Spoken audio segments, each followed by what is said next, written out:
I think everybody's muted, but also if you could switch all your videos off as well, apart from speakers. That's great.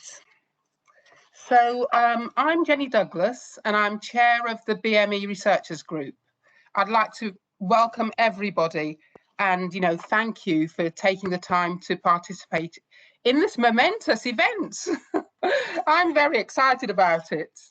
I'm going to do a very brief introduction to the seminar with some housekeeping, and then I will ask Baroness Amos to launch the event, and Baroness Amos will be here for half an hour, so I'll come to that. So if everybody can keep their microphones muted and videos off at all times, we're going to record the event. And so if you can put any questions in the chat box. And if we are able to, we will ask people to present their questions, but we're asking you to limit your questions to 30 seconds. We're also going to share a feedback form, so we'd really appreciate any feedback you can give us about the event. So the events of summer 2020 and the global pandemic has really shone a light on inequalities experienced by Black and minority ethnic people in the UK, in fact across the world, not just in the UK. These inequalities exist, as I've said, in all areas of society. And today we're focusing on racial inequalities in higher education. These are not new. There are many of us who've been around and aware of them for decades. But hopefully we can start to effect some change. We have 4 wonderful speakers to kind of start to raise the issues in terms of addressing these inequalities. And these 4 Black women are all women who are leading in their fields and who themselves have affected real change. You are all in for a wonderful afternoon, and I hope you enjoy it as well as learn from it.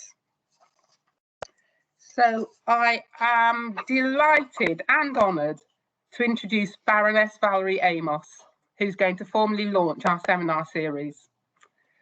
If I were to go through all Baroness Amos's achievements, it would take up the whole of the seminar. Baroness Amos is a woman of firsts. She's been first to do so many things. She was appointed as a Labour life peer in 1997, and she was the first Black woman to serve in a British cabinet as Secretary of State for International Development. Just focusing on what she's done in higher education, she was the first Black woman head of a British university when she was at SOAS, the School for Oriental and African Studies. And now she's the first Black woman to head an Oxford college, University College. Baroness Amos will be with us for 25 minutes, so she will speak and then there'll be an opportunity for some questions. But I'd like to thank you very much for taking the time out of your extremely busy schedule to be with us and to launch our seminar series. So over to you, Baroness Amos.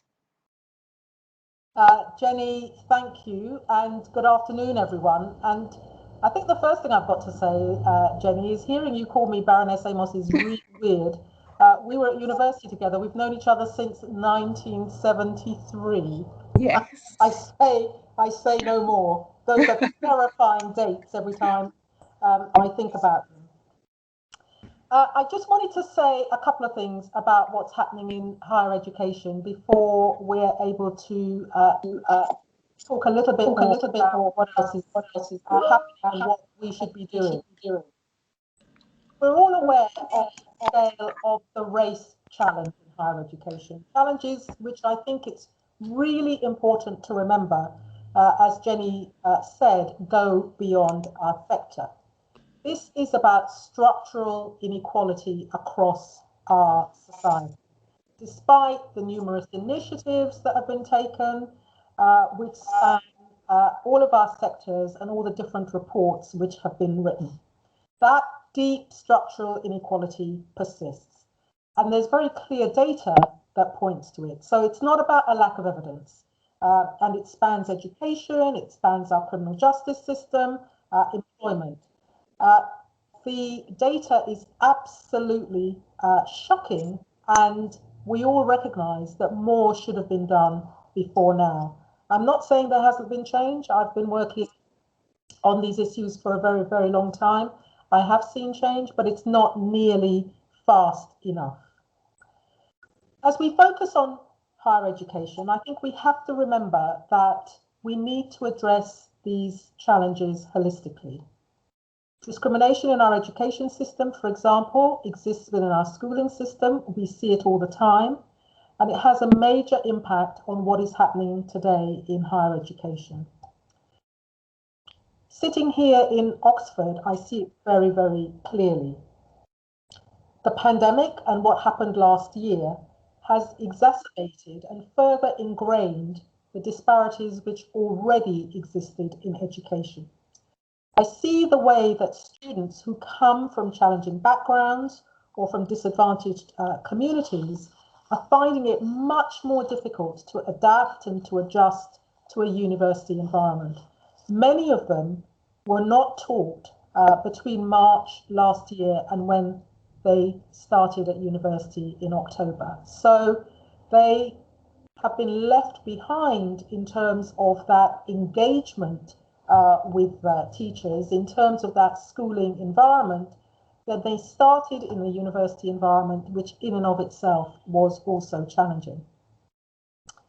Last week, we saw the publication of the HESA staff data on academic staff, which showed very clearly that the UK had the same number of Black professors and other senior academic staff in 2019-20 as it did in 2018-19. Not a shift. Just over 4% of Black academic staff are professors or equivalent senior academic managers, compared with 14% of white academics and just under 8% of Asian academics. And that's a disparity that is reflected in every aspect of our sector. If you look at the leadership, it's extremely poor. If you look at who is on the boards of the universities, again, it's extremely poor. If you look at the difference between those on short-term contracts and those in what I'll call the tenure track as a shorthand, again, huge, huge disparities. The culture that exists in our universities, the examples of the kind of harassment and behaviour that staff and students have to put up with on a day-to-day basis. The attainment gap, I did a report with the NUS for OU UK on the attainment gap in our universities. Even when you standardise for qualifications that those students come in with, the gap is huge. There is something that we actually do to our young people when they step through the door that means that they underachieve. It's not just about our expectations. We know about that, but it goes beyond that. There's the issue of what is taught and the fight to get our issues onto the curriculum and the endless debates about how we are trying to dumb down what people are being taught. And the decolonisation agenda is really, really important in this respect. All of the issues around access to research funding, access to scholarships and studentships, and I've already said, you know, who is on the boards of our universities. It shows a sector which is extraordinarily complacent, despite our job being about opening up opportunities for scholarship, for knowledge transfer, a sector which should be about challenge in terms of challenging each other and about creating a space for finding solutions to complex problems. When I started at SOAS more than 5 years ago, I was shocked, actually. I was genuinely shocked, having just come back from the United States, that I was the first Black woman to lead a UK university. Not many other people within the sector necessarily found it shocking. I mean, black people did, but and it points, I think, to that complacency that exists.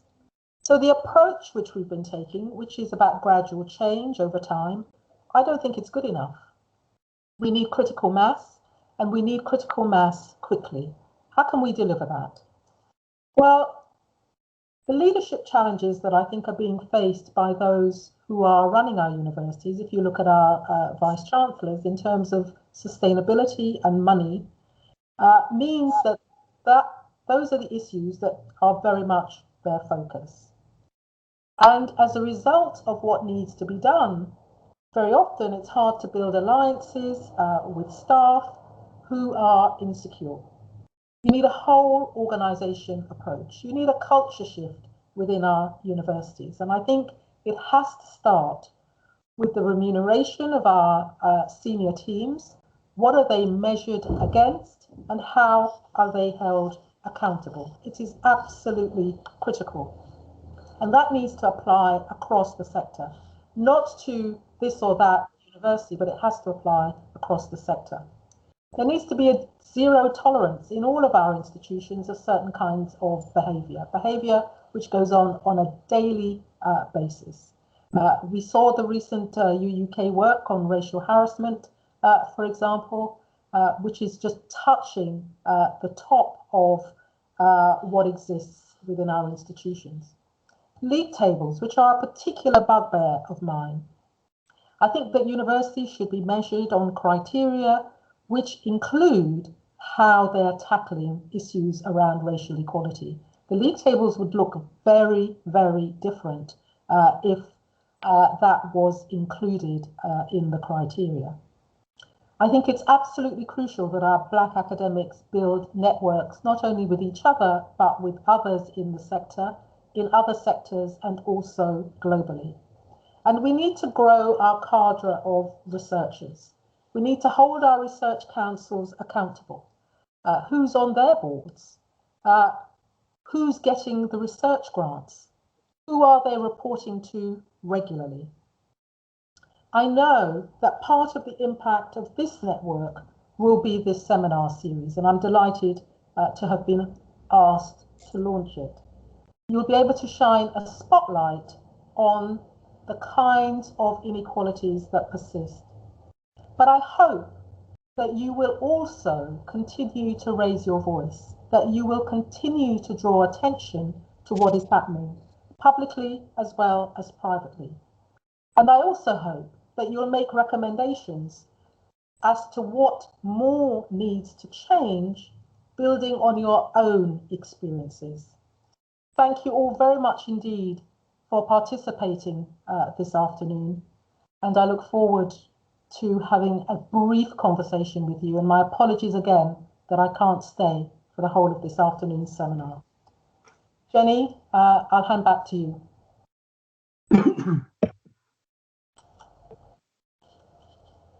You may be on mute, Jenny. I can't hear you. You're muted, yes, Jenny. I had to do that, yeah. I was just saying thank you very much. Thank you for giving us that kind of holistic overview of what is happening in higher education. Muted again, Jenny. Oh, is that, did you, thank you very much. And thank you for giving us that holistic overview. I would now like to open it up for a few questions, and I can see that Suresh has his hand up. Go ahead, Suresh. Thank you, Jenny. Welcome, Baroness Amos, and fascinating to know that you go back a long time with Jenny.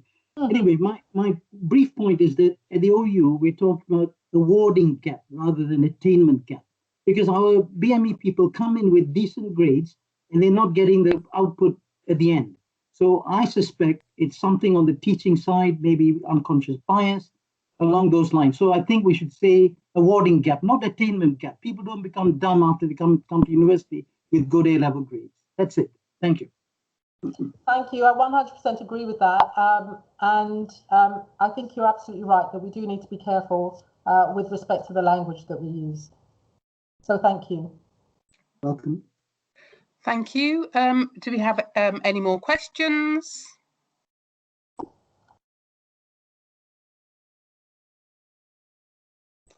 Or any comments? Yes. Hello. Hello. Can I come in? I'm Mary Shack. Okay, yes, please do. Thank you, Baroness Amos, for a very good introduction, very thought-provoking. I do agree with you that we need a critical map and we need a critical mass to make the change. And I think it is very urgent. My recent experience, I have experienced non-Black BME colleagues, white colleagues, feel a bit of anxiety and say that, oh, no, this is too soon. We cannot introduce this, it's too soon. So Baroness Amos, have you got any suggestion how we can sort of like address the anxiety of our colleagues? Thanks very much. I mean, that's a great question. I agree with you that there is a lot of anxiety around people worried about saying the wrong thing and so on and so forth. I think part of that goes back to the nature of the environment that you create within a university. I think it's important to create an environment that allows people to, as it were, make mistakes. That it enables a climate where people can actually talk to each other and share without that being about a burden being put on the Black staff or the minority ethnic staff. There's a limit to that. I don't think it's about Black staff and minority ethnic staff having to validate everything, but creating the conditions that create a climate that enable a conversation around some of these issues. And of course, people organizations will use that anxiety as a to prevent change and to prevent change happening at the pace at which it should. A lot of that is about leadership, about explaining why inequalities should not persist. They've gone on for generations. They should not persist any further. People should not feel frightened of a level playing field. So how these conversations are promulgated, the leadership that is shown in relation to that, not just leaving this to people who are responsible for doing diversity in the organization, is absolutely critical. As I said at the outset, it has to be a whole of institution approach. Thank you. Thank you. That was a great question and a great answer. Does anybody else have a question? Or a comment? I think that's been a really great start to this seminar series because, as you said, it has to be a whole university approach. And when there are few Black and minority ethnic individuals in a university, they often feel under a lot of scrutiny and don't feel that they can actually voice their feelings, their experiences, their opinions. I've just seen there is another question by Kay Towson. Tolson. Thank you, Jenny. I just wanted to say, talking about that whole institution approach, that at De Montfort University, we're now just moving into our second year of our strategic project, Decolonising DMU, which is actually taking that very approach. So we work across the institution. We're looking at processes, policies and practices. We have an institutional work stream, a staff work stream, a student work stream, a library work stream, and also an underpinning research work stream. And the work there is founded on a previous project entitled Freedom to Achieve, which was very much focused just on the curriculum and looking specifically at awarding gaps. So obviously it's a huge and complex project, but that's the tack that we've taken, is to look at the kind of weft and weave of the university to try and change and move towards that anti-racist institution. That's great. Thank you for that, Kay. I think it's really useful to see, the kind of different things that can be put in place across an institution to effect change. I'm afraid I can't see my meeting chat, so I can't see if there are any more questions. Does anybody else have any more questions? Hi, Jenny, it's Darren here. Darren. Okay, hi Darren. Hello, Baroness. This is a question I think I know the answer to anyway, but can changing curriculum to become more inclusive work alone in bringing the whole scale change that we need? Thank you. No, I don't think it's. I don't think it can, but it's one of the hardest to begin to get right. Partly because, of course, and I didn't really talk about this, but academics very much can operate a little bit like sole traders, and this is my subject. I'm going to teach it my way, and who are you to come and tell me that I have to teach it differently? So whilst I think it can't be done on its own, it's really important that we start on this in universities, because sometimes it's left as if it's something that we're going to come to at the end, but of course it pervades everything. If you're a student and you're in a classroom where your experience, the books that are written by people who look like you don't feature at all, how are you expected to be confident? This is at the outset. So we've got to tackle that curriculum, and we've got to start somewhere, and you have to start with people who are like-minded and then push it through gradually. Thank you, Baroness. I appreciate that. It's very much about enriching rather than deleting as well, I think. Absolutely, absolutely. This idea that it's all about taking away rather than enriching, it speaks very powerfully, I think, to how we are perceived within society as a whole. Our stuff is seen as being about taking stuff away. It's not seen as about adding. And again, it goes back a bit to that language point that was raised at the beginning, that we have to keep pushing that this is about, adding to, enriching, and that we very much have a huge amount to contribute. Thank you very much. Francoise, did you want to ask a question? Yeah, I just wanted to say that I know that personally I've experienced there's a lot of problems yet to be solved, but I was involved in the remake of French curricula in the OU here, in the central team, and I know that it's more than 10 years ago now that we changed it from Franco-French to Francophone and globally. So we introduced a lot of things about Ivory Coast, about different French-speaking countries, Quebec and all. So there is definitely an awareness. And probably in that case, it was helped by the fact that most of the team was coming from somewhere else. They were not basically UK. Yeah. Yeah, and I think as part of the series, you'll be able to share those examples so that you're able to demonstrate how successful they've been and the positive difference that they've made. Thank you. Sarah, I saw your hand up. Yes, thanks, Jenny.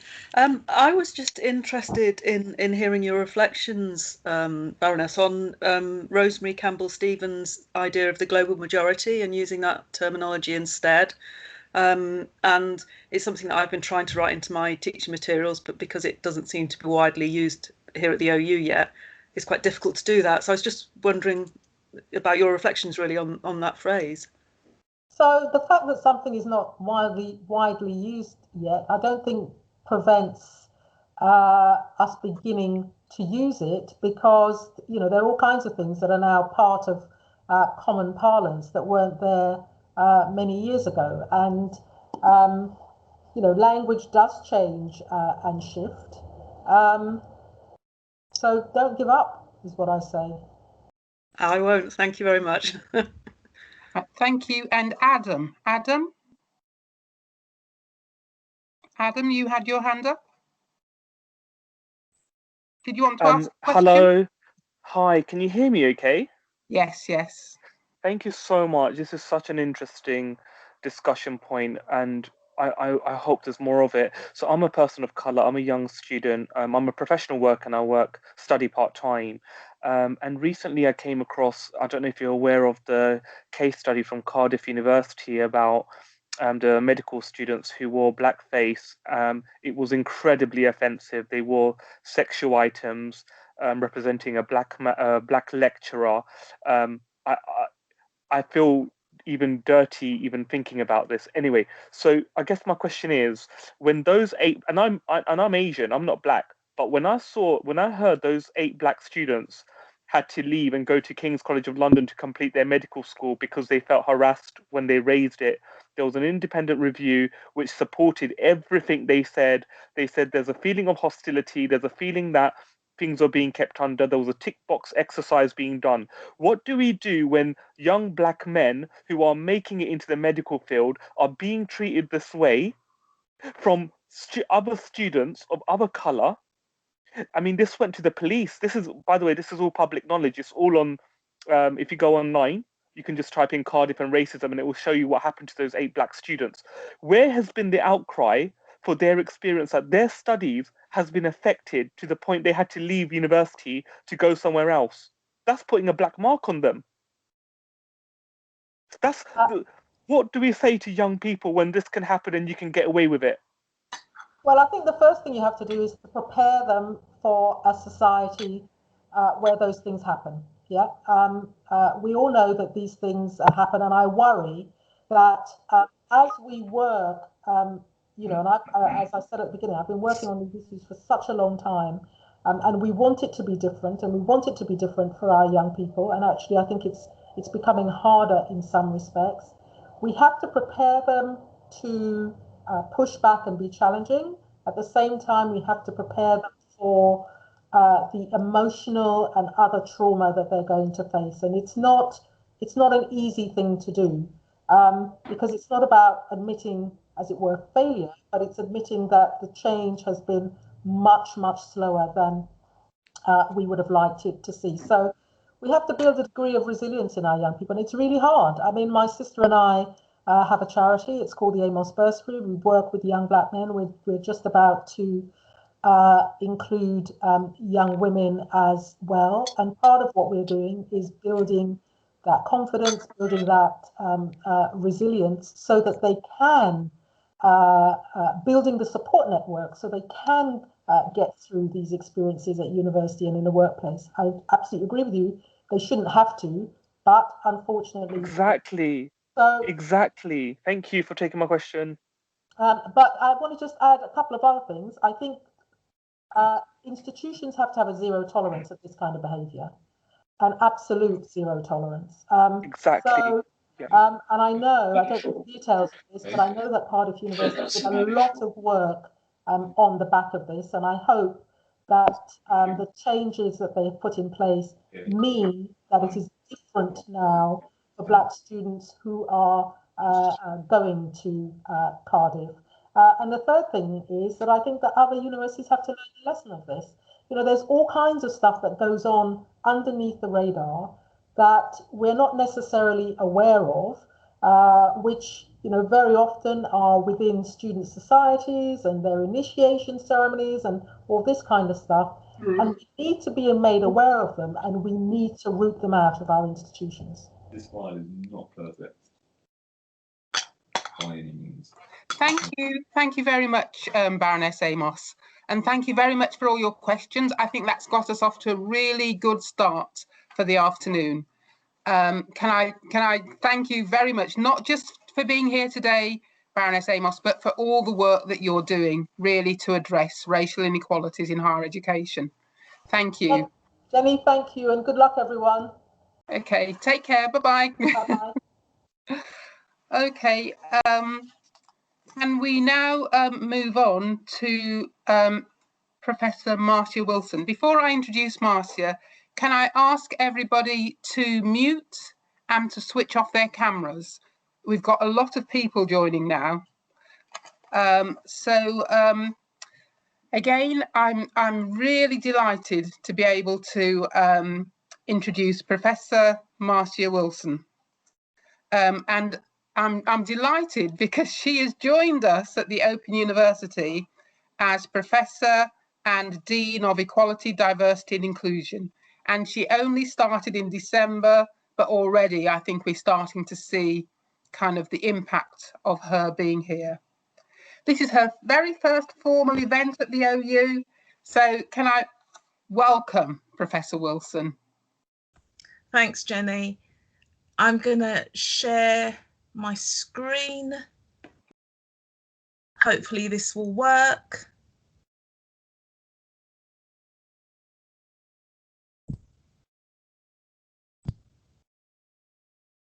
Just bear with me a moment.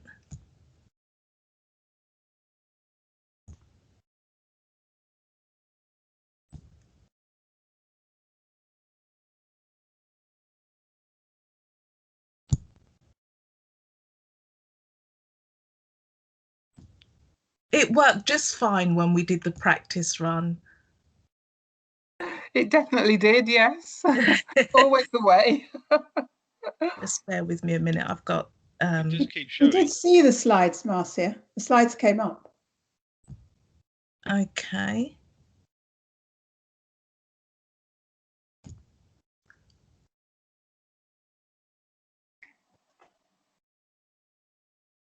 That's it. They're there. Yeah, the slides are there now. Okay, great. But I need to have a screen where I have some notes for the slides as well. So please just bear with me. Okay. I'm not quite sure why this is not working. Marcia, it's Heidi here. Do you want me to share your slides from this side and then you can use your notes that side? Yeah. I think so.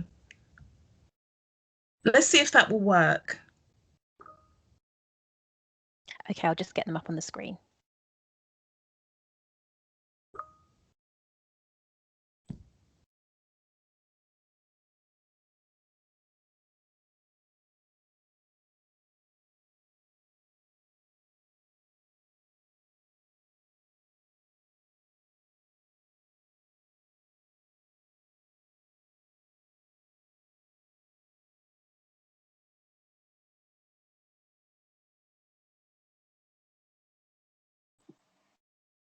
Okay.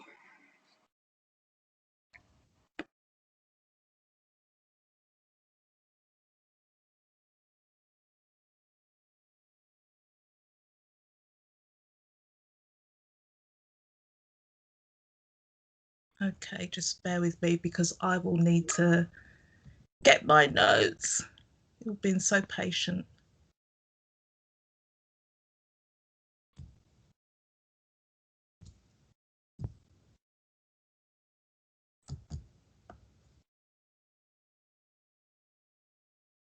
Okay. Do I request control?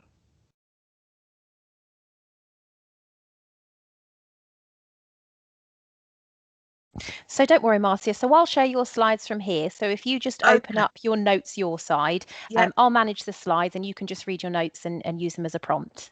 Perfect. Wonderful. Let's get this underway. Thank you for your patience, everyone.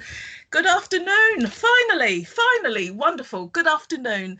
And thank you so much, Dr. Jenny Douglas. It's a pleasure to be your colleague at the OU. Thank you so much for the invitation to deliver a session this afternoon. So my topic is about exploring interventions for closing the degree award gap. And I'd also like to thank all of the people that have decided to join us and engage this afternoon in this topic. I think now more than ever before, there is an urgent need to address racism in higher education. Over the past few years, this area has gained a fair amount of attention across the sector. But the disturbing thing is, despite all of the talk, the degree award gap has not been reduced and it certainly has not been closed. We can move on to the next slide, please, Heidi. So what is the issue? The degree award gap is the difference in percentage points in good honours, which is a first or a 2-1 degree between students of different ethnicities. The degree award gap now stands across the sector at 13.3%, and that is the gap between white students, and the data classifies the students as BAME or Black and Brown or SARA Global Majority. It was formerly known as the attainment gap because we looked at the degree as something that students attained, meaning that if they work hard, they would get a first or a 2-1. And if they didn't work hard, they would get a 2-2 or a third-class degree. And it was that simple. People looked at it from that perspective. However, I welcome the new terminology of degree award gap because it is the university that awards students their degree.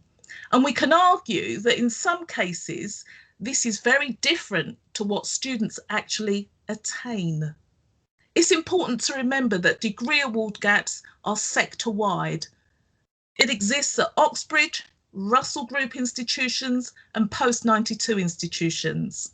In fact, in some of the post-92 institutions, the gap is at its largest across the sector, which is troubling because those institutions generally have large numbers of Black and Brown students. So if we can go on to the next slide, please, Heidi. So you've heard this before. Baroness Amos said it, Dr. Douglas said it. This is not new. If you look at the slide, I want to point out that progress is slow. I recently moved jobs and I cleared out my office. And while doing so, I came across an article from the Times Higher from 2004 that highlights the degrees of difference. So in 2001/2002, in England, 59.6% of white students were awarded a good degree, so a first or a 2-1, whereas 42.2% of non-white students were awarded a good degree. Now, what is evident is the percentage of students being awarded good degrees is increasing, but the gap has been maintained. And it's important to note that when all other factors have been controlled, there is still a degree award gap by ethnicity. And the graph that you see on the left-hand side of your screen is from Advanced HE, and it shows how degree award gaps have been maintained over a series of years. In fact, you know, the evidence is there from 2001-2002 that the gap has not closed. Next slide, please.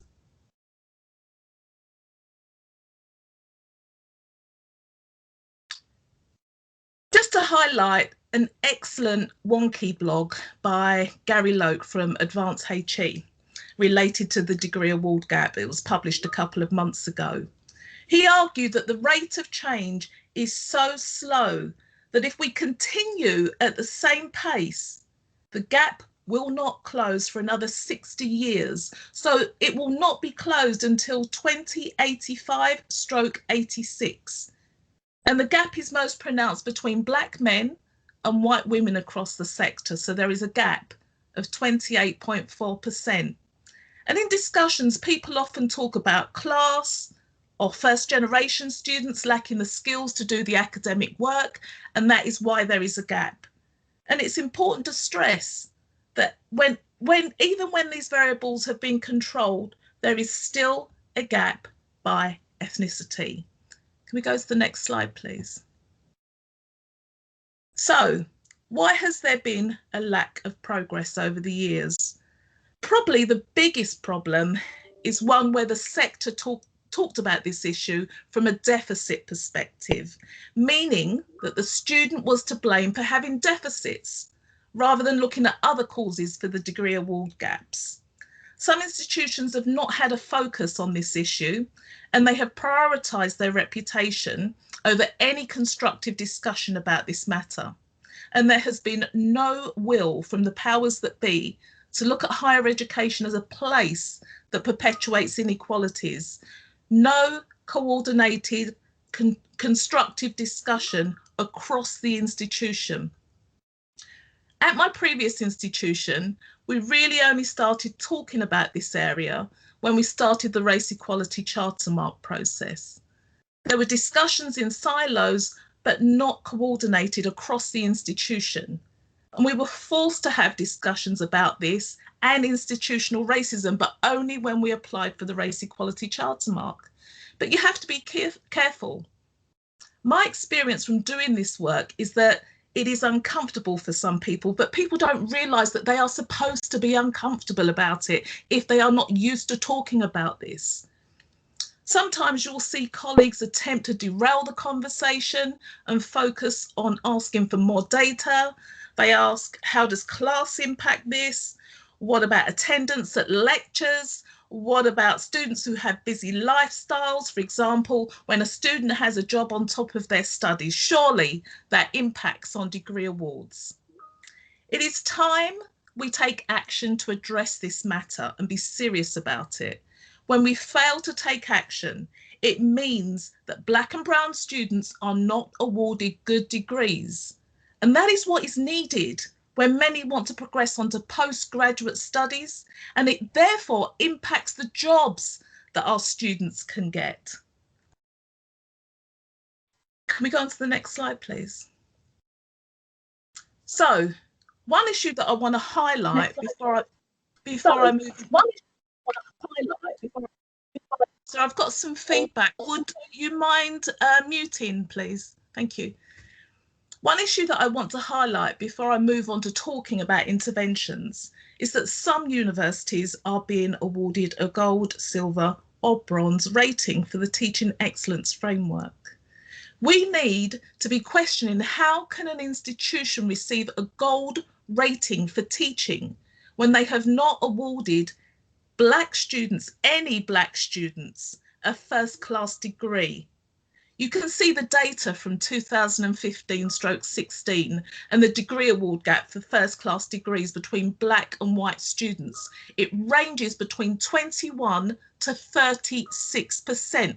There are some institutions that do not award during that period any Black students a first-class degree, but yet they are classified as gold-rated institutions.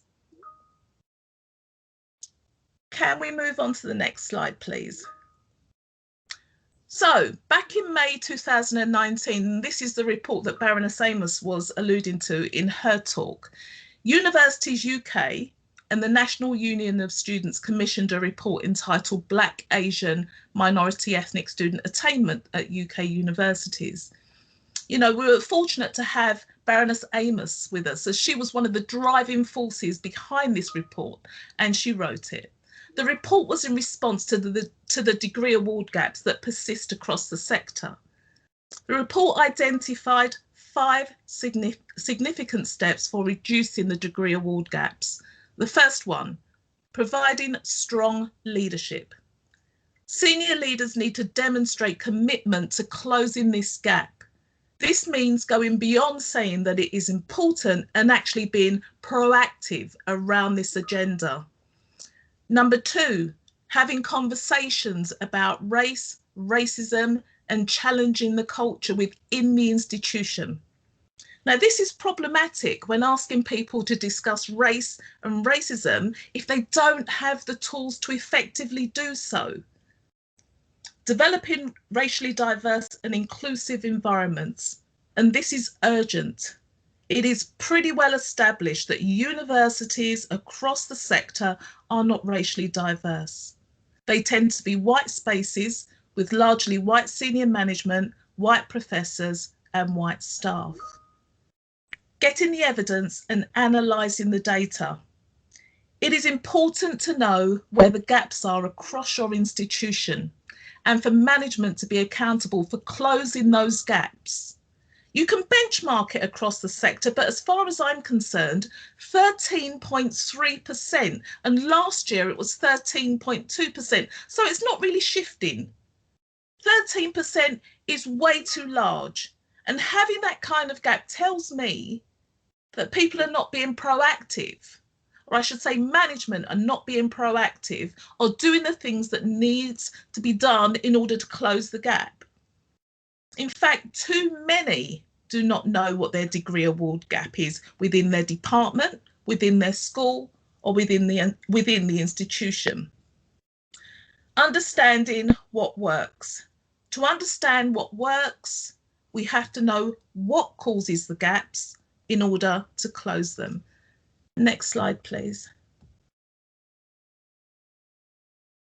So a report published back in 2017 by HEFGE indicated that the causes of the degree award gap could be grouped into 4 main areas: curricula and learning, including teaching and assessment, the relationship between staff and students and among students, so within their peer group, psychosocial and identity factors, social, cultural and economic capital.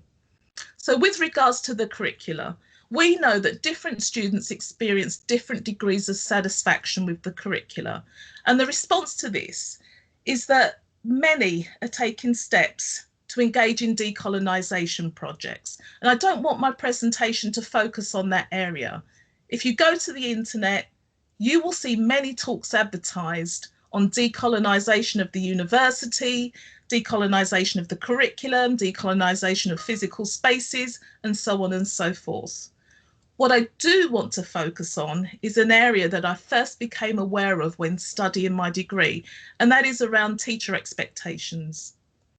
So it's the psychosocial and identity factors related to the causes or how it contributes to as being one of the causes of the degree award gap. When we talk about degree award gaps, we don't really focus on the role of the teacher or the lecturer in the process. Teacher expectation research first emerged in educational psychology in the 1960s, and it was a landmark study by Robert Rosenthal and Lenore Jacobson that argued that teacher expectations have the ability to shape educational outcomes for students. And here's a quote from their book. "On the first day of class, the teacher smiles at the children, looking at them to see what the year will bring. The well-groomed white boys and girls will probably do well. The black and brown-skinned ones are lower class and will have learning problems unless they look exceptionally clean. All the whites who do not look tidy will have trouble." Much of the research focuses on children and high schoolers, but one could argue that these expectations apply at every level of the educational experience. Over the past 60 years, similar studies have been replicated in a variety of educational settings. One of the recent studies highlighting racial differences in teacher expectations was published in 2017 by Gershenson and Holt from Johns Hopkins University. Based on their analysis of 6,000 students, teachers held lower expectations of Black students. They projected that 58% of white students would achieve a college degree, but only 37% of Black students. Their projections about the same students differed based on the race of the teacher. Black teachers had higher expectations for Black students. Given the kind of society we live in, we have to question how this plays out in assessment and marking. Are Black students getting the marks they actually deserve when submitting assessments, or are expectations of intellectual capability playing a role? One of the key areas that impact on student success is the relationship between staff and student. Positive relationships are more likely to result in higher levels of student satisfaction. Unfortunately, this is not the case for many Black students. Racism and microaggressive behaviours on campus and in the classroom is an everyday reality, and it's an everyday occurrence, and it is not addressed in a timely manner or not addressed at all, as we heard a moment ago. We have seen this in the Tackling Racial Harassment report by UUK that was released in November last year. We also have to consider the unconscious bias report published by the NUS, Mark My Words, Not My Name. And I have a personal experience of this, and I was kind of deliberating whether to share it with you. And, you know, it happened such a long time ago. It happened close to 30 years ago, but I recount it as though it happened yesterday. So I was studying one of my postgraduate degrees, and my background is in sport. My class was asked to write an essay on a particular area in sport. I had studied this topic at undergraduate level, and I was taught by the professors who applied the theory from physics, who took the theory from physics and applied it to sport.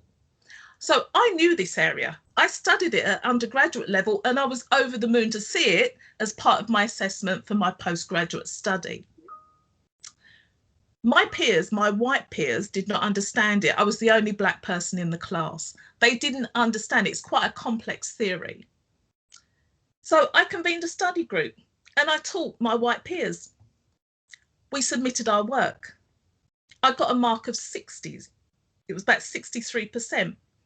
My white peers that I taught got marks in the 80s, and one of them got a mark in the 90s. When I calmly spoke to the professor about it, he told my tutor that I think I am better than what I am. This was in my first semester of my postgraduate study, and he proceeded to humiliate me for the remainder of the semester. And if I hadn't been studying abroad, I would have left that university and looked elsewhere. But I had left my flat, I had sold my car, I had sold everything to afford a plane ticket to go and study abroad, and I wasn't about to leave. So for me, this is a clear example of a prof having low expectations of the only black student in the class and marking accordingly, regardless of what is submitted. You know, I guess there was a certain amount of belief that black people could produce high standards of work.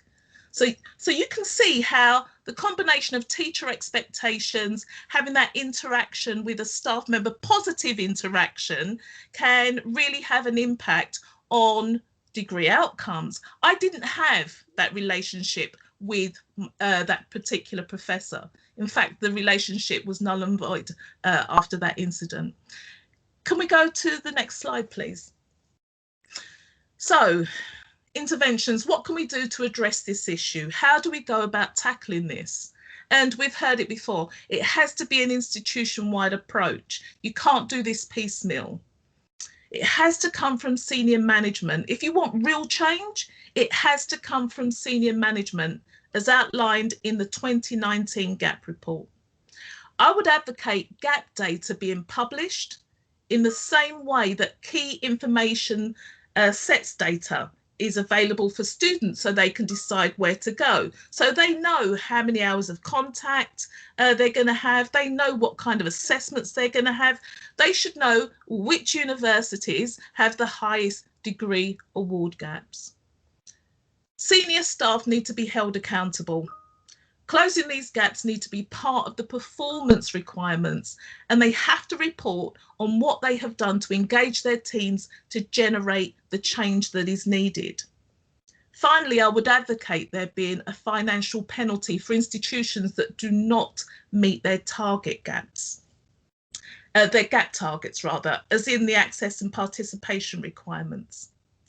There needs to be mandatory staff training and awareness about this. All too often, it is the same people who attend anti-racist sessions and people who are passionate about this.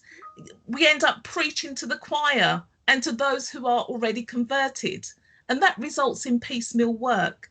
Management must be committed to this and make sure that there is no hiding place for those who do not want to engage. It is important to weigh up the needs and the wants of those who do not engage compared to those who feel that change is necessary. At the moment, those who are working towards change are the ones who are left in discomfort. The balance of that needs to tip so that if you do not engage, You should be the one who is uncomfortable in work. Lecturers need to know about how their expectations can shape marks awarded for students' work. Regardless of whether it's intentional or not, the outcome is the same for our students. Do we overcompensate for certain groups, so award higher marks than what they actually deserve, and under award for others based on stereotypes of what we think they can achieve? Developing anti-racist praxis. Diverse teaching staff is crucial. Think back to that John Hopkins study. Black and white teachers assess the same students differently. Materials in the curriculum are also important. Show students that you are using a range of materials from authors of different races. So when I teach about racial trauma in sport, I post a photo of the theorist Robert T. Carter. He's a black man. If I'm talking about bell hooks, I post her photo. Same with Audre Lorde. Students need to know that knowledge producers are black as well. And it's important for white students. This is not just about black students. It's important for white students as well, as this plays a role in dismantling white supremacy, because they will see other people who do not look like them as producers of knowledge. Okay, next slide, please. Leaders need to monitor the gaps across the institution and take responsibility for them. Know your data, but also know that degree awards relates to students who make it through to the end. You know, I think we're forgetting sometimes that when we look at progression and retention data, it is majority black and brown students who do not stay.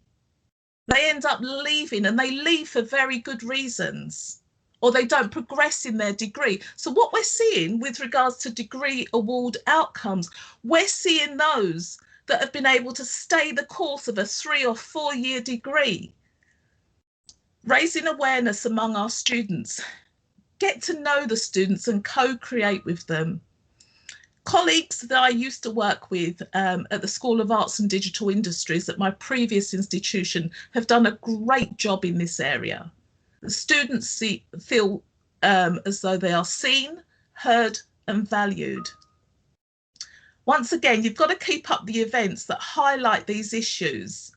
But all too often these events are held during Black History Month. That is not okay. They need to be year-round events. And the challenge, one of the big challenges, is making sure that you are not preaching to the choir. The conversation has to continue to generate change in higher education. Thank you for listening. Jenny, I'll hand back to you. Thank you very much, Marcia. That was really, really helpful.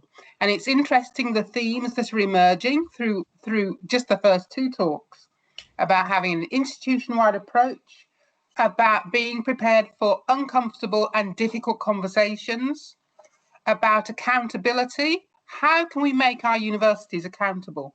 And also, how can we ensure that there is zero tolerance in our universities for racism and discrimination? I found that kind of really inspiring. So do we have some questions? Do I see any hands? Who would like to start off with a question?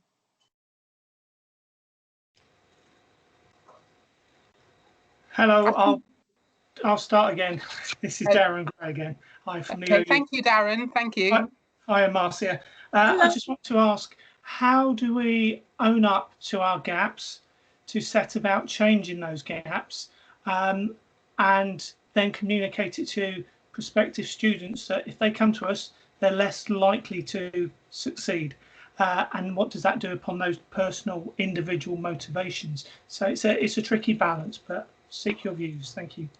Yeah, I think, first of all, we have to know where the gaps are. So we know that there are gaps across the institution, but there are areas within the institution where there are not gaps. Okay, and it's important to learn from those who are leading areas that consistently do not have a degree award gap, or do not have module gaps. For me, this work is urgent. I showed you the paper from 2004, and we're still talking about the same thing. And so, yes, we can, talk to students who are about to join us about the gaps, but we need to provide some education, because I think back to, me being an undergrad or a master's student, I would have thought that I had deficits, and that's why I'm not getting a good degree. So we need to make sure that we have a consistent message across the institution about what we are doing and publicise that. Let it be known that we are working on this. And, as I said before, it's urgent and we need to get everybody engaged in this. But students have to know that, this is about the institution. It is not that they come to the institution with deficits.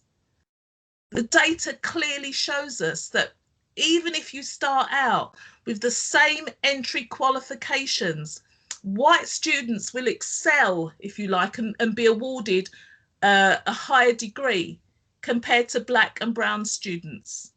We need to address it. Someone said earlier, something happens when they walk through the door. We're in control of that as academics or as university staff.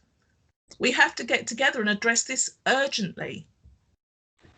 Thank you very much. Yes, we certainly do. And we need to work on that language in terms of it not being about student deficit. It's about institutional action that needs to change. Thank you very much. Thanks, Darren. Thank you. Kelly, do you have a question? Hi, my name is Kelly, and I miss Marcia very much. But my question is, I have a question and a few comments, but my question ultimately is, what can we do? What can we do? Because we know what sort of needs to happen, but there is always this person at the top for whom this agenda is not important to them. And this is where it keeps falling down. And I just feel like I just want the key. Give me the key and I'm going through the door. But the problem is it's about selling. It feels like it's about selling this as essential, as important as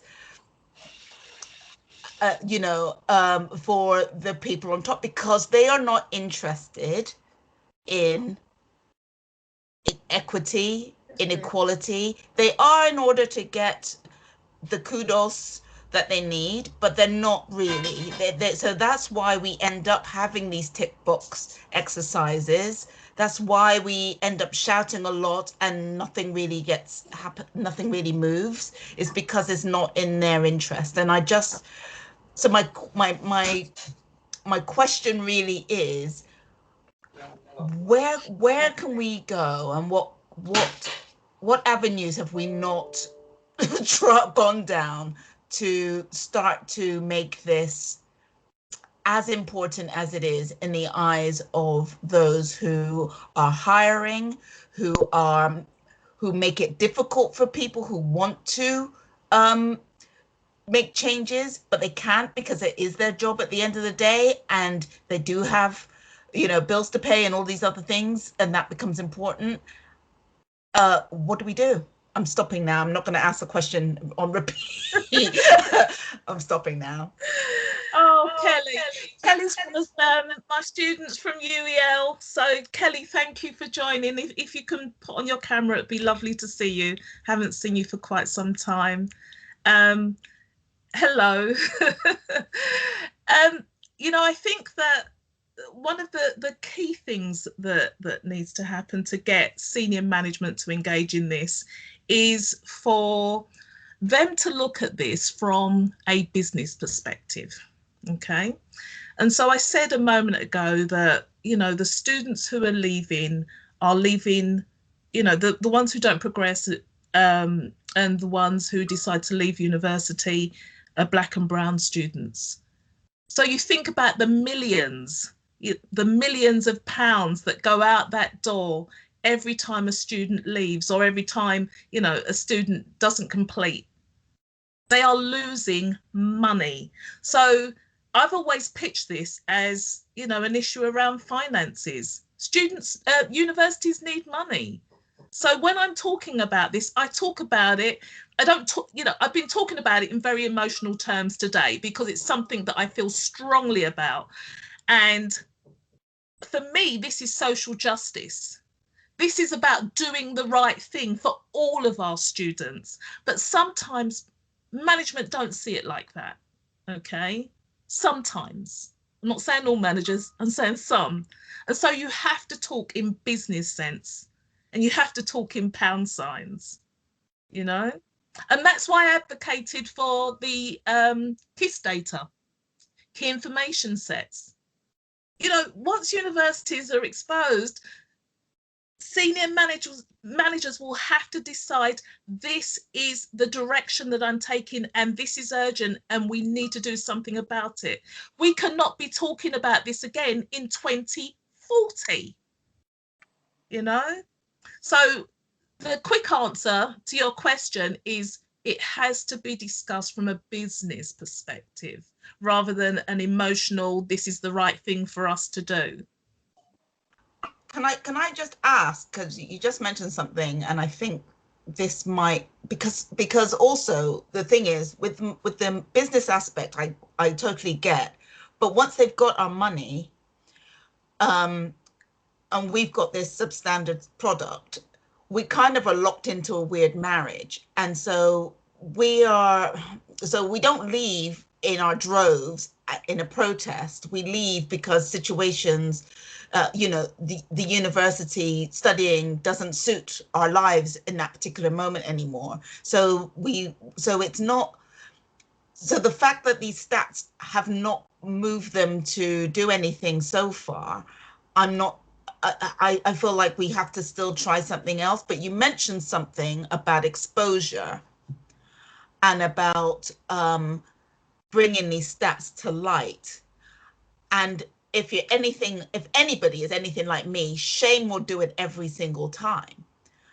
And so I'm wondering if that is another way to go, is to be able to expose these sorts of numbers, these stats, so that they are literally embarrassed. Because I don't care why they change. Yeah. I'm not fussy, but if it has to be that they're shamed into it, then shame may be the way to go. I don't know. What do you think? Can I just come in there? Sorry. Thank you for that. There are just so many people who've got questions, Sorry. so that's fine. Yeah. Thank you. Can I ask Victoria Nicholas? Hi, hello. I'm Vic. I work in the STEM faculty at the OU. Nice to meet you, Marcia. So my question, I was particularly struck by your the bit about teacher expectation and the quote that you gave about the teacher looking at the students. How do you think our mode of distance learning, where, you know, although I'm an academic in STEM faculty, I'm also an AL, a tutor in STEM. I often don't see my students visually. We're not doing face-to-face at the moment. I often don't see them on tutorials. Sometimes they don't come to tutorials. Do you think that our mode of distance learning can affect the degree awarding gap in that respect? And also, as a bit of a follow-up, I wanted to ask about how do you feel about anonymity in our assessment? So we're, as you'll know, we're revamping our exams and assignment system, and one of the options there is to have an anonymised assessment, which I find impossible to say for some reason. Thank you. I'll tackle the second question first, because that's something that we used to have at my previous institution. Supposedly anonymous marking. So you just see the student number, unless it was the final year dissertation, then you'd see a name. But then that was marked by 2 people. So you'd have your first marker or your dissertation supervisor and your second marker. I think that regardless of whether it's anonymous or not, in some areas you know who your students are. I spent 20 years marking assignments. Even when we had anonymous marking, I would still know who my students were, who submitted what to me. Students who came to me, we'd have conversations about the particular work, and they would be able to tell me the stories. They would be able to, quote the materials and so on and so forth that we had shared in a tutorial or in a seminar. So I know whose work I was marking, and there's no way around it with regards to the dissertation. You know whose work it is. Your first question about being online and not seeing students. So I think it's interesting. I've heard this before. Even though we're online, and admittedly, I have not taught online, so maybe I'm getting this wrong, but I'm gonna, have a go at answering that question.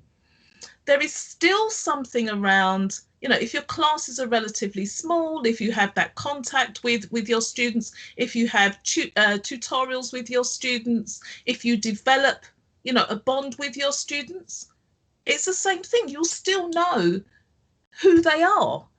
And so I'm not saying that, this happens right the way across the board, but there is still room for bias to creep in, especially when we're marking students' work. I mean, you do get to see your students. Thanks, Marcia. I mean, it's a terrible shame that we still have a degree awarding gap, even though we are in a situation where we don't necessarily have that side. Thank you. Yeah. Jenny, you're on mute. There we go. Right, we can take a few more questions, but we've only got 10 minutes. So the next person is Robin Roy. Marcia, you mentioned that there were some areas where there was less of a degree awarding gap or no gap. I'd be interested to know what those are and whether there's been an analysis of the gap across different subjects. Yes, there has been an analysis of the gap. First of all, I will say that the gap is evident across all subjects, but it just varies. I think in some areas, such as in the STEM area, if I've got this right, the gap is a little bit smaller compared to some of the other subjects, but the gap is still there. When I raised that, I was thinking about some work that I'm very familiar with that a colleague of mine has done at my previous institution, and she works in the education department.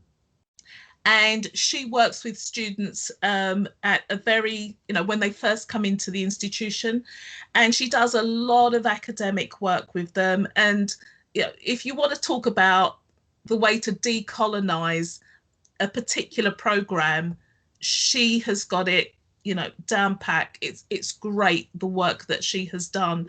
And this is over a number of years. When she has tracked her students, there is no degree award gap, but it starts right from the moment the students come in. So I was thinking about her work actually as a perfect example of where we don't see degree award gaps. I wasn't thinking about a particular subject, because I think that there is something to be said, and we saw it in the report, there is something to be said about the relationship that you foster, that you develop with your students, and I think that if you've got it right, if your students can relate to you, if they know that if they know that you want them to succeed and you've got their back, they are just you know, they're going to rise to that challenge. But all too often, I shared that anecdotal experience, my experience during postgraduate. I could have picked a whole range of different experiences that I've had throughout my degrees. But that was the one that I think really illustrated, you know, where things didn't work out. I had a professor who did not want me to succeed, was not in my corner, could not see, you know, that I could achieve. And I paid for that ultimately with marks. So while we do see differences across the sector in various subjects, I think that, you know, there is something really important in the relationship that we as academic tutors develop with our students and the messages that we send to them about what they can achieve. Could I just say something about that? Because you were talking about your own personal experience. I'm a mixed heritage son of 2 refugees to this country. And I'm a professor at the Open University. I don't feel I've received any discrimination or disadvantage of any sort from primary school right through to being promoted as a professor at the Open University. Now, I don't understand why that might be, but that's my experience. So there are some things that, I don't know, individuals can do. And, you know, I am really pleased that that has been your experience. I'm really pleased. However, we see report after report. I've got close to 30 years experience in higher education, and I've worked with lots of different students in the US and over here. And you know what? That has not been their experience at all. And indeed, it's not been mine. If, you know, all you need to do is take a look at the reports that we see, and the more recent report that Universities UK spent a lot of time and money putting together about tackling racism in higher education. If higher education institutions did not have a problem with racism, we wouldn't need reports like that. Oh, I'm not denying it, of course, but it doesn't necessarily affect absolutely everyone. Can I just jump in there?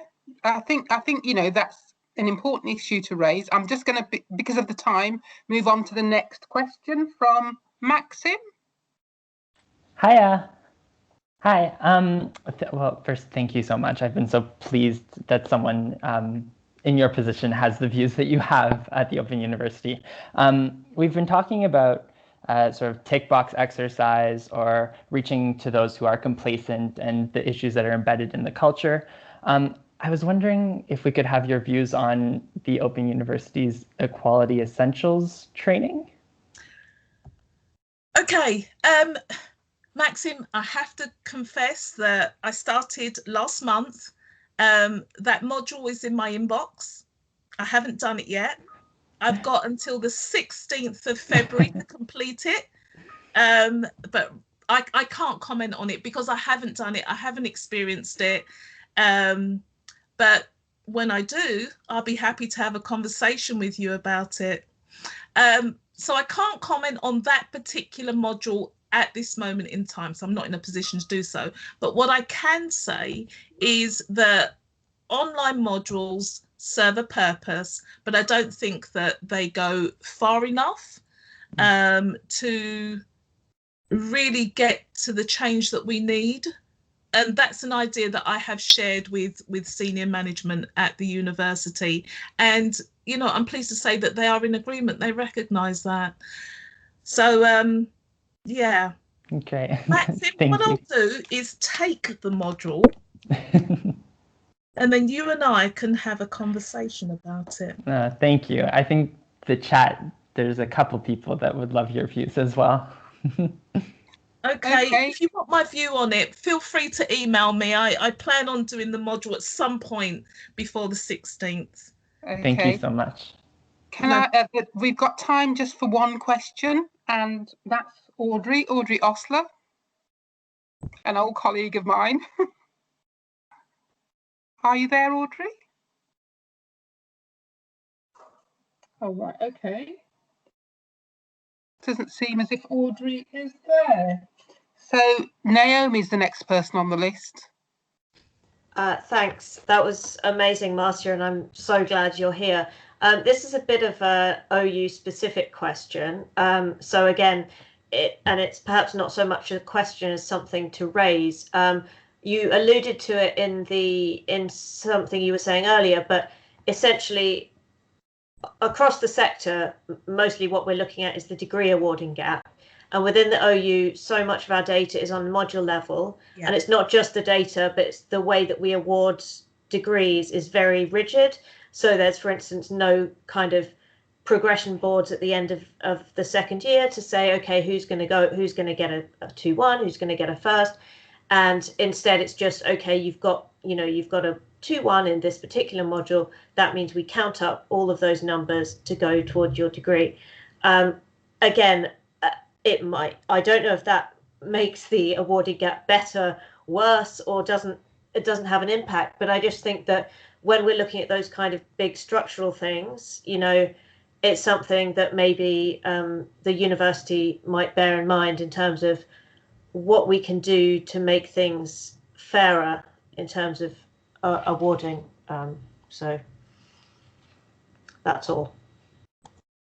That's brilliant. Naomi, I will look into that because I'm not familiar with how the OU awards their degrees, and I do know that we look at things from a modular perspective, and like any other institution across the sector, there is a gap there, but I've just put it on my list to look at how we award degrees. So it sounds as though it's different from other institutions.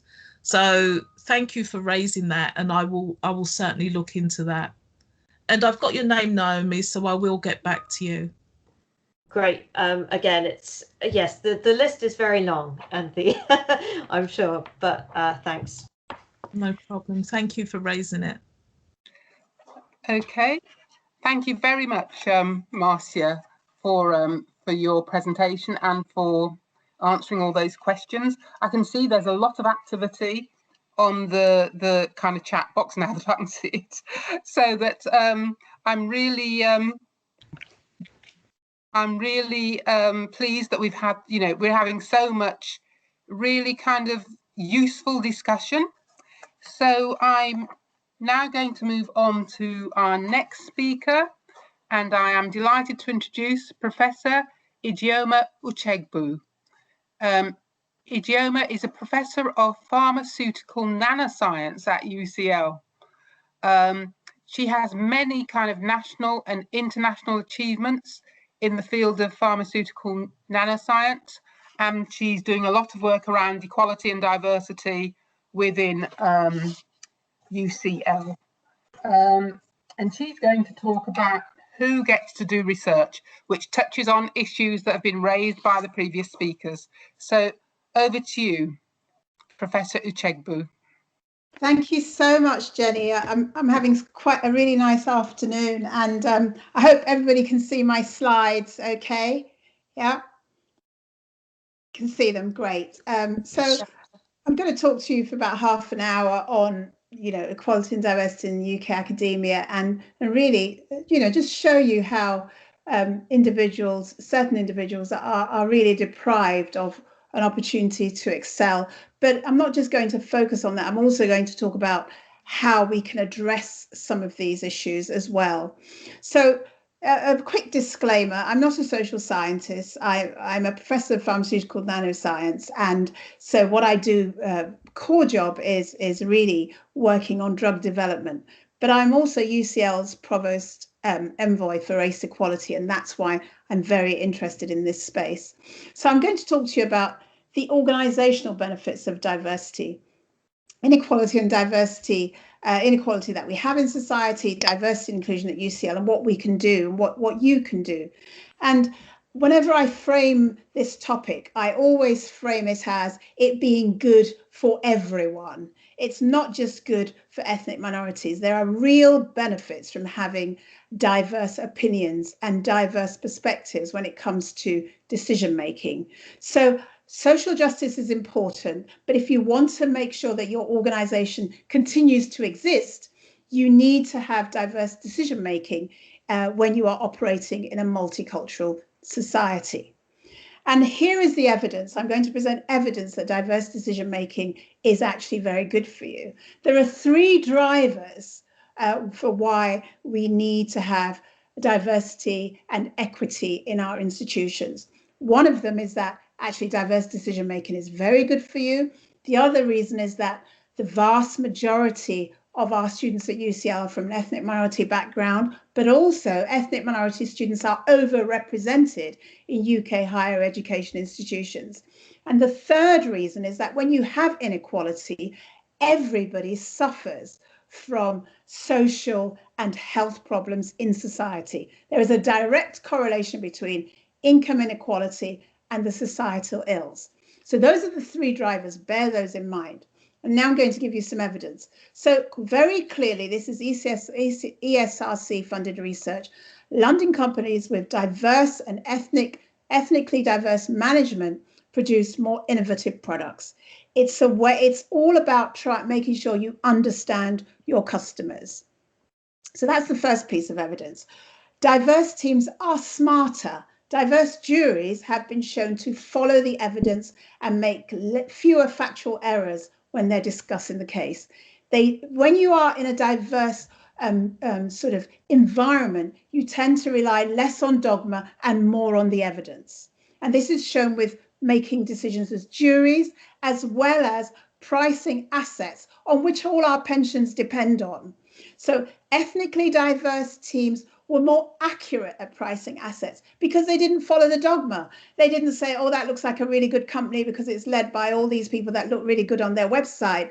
They actually went and looked at the underlying principles which support the price of the asset to price the assets. So it's about following the evidence. And then the McKinsey report, which is widely publicized, has shown that if you have ethnic diversity in the top teams, you end up with more profitable companies all the time. And this has been shown again and again and again. And this is a quote from this McKinsey report.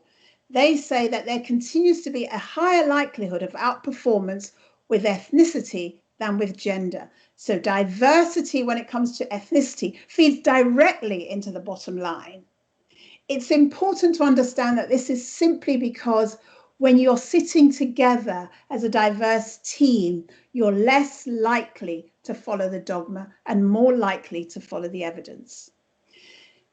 A lot of academics are probably listening to this seminar, and clearly also when it comes to academia, we value citations. Our papers being cited is used as a very, very crude shorthand for quality.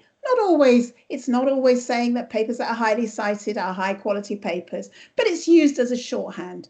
And what they found is that looking at 9 million publications, when you had more ethnically diverse authorship, this fed directly into scientific impact as measured by the number of citations.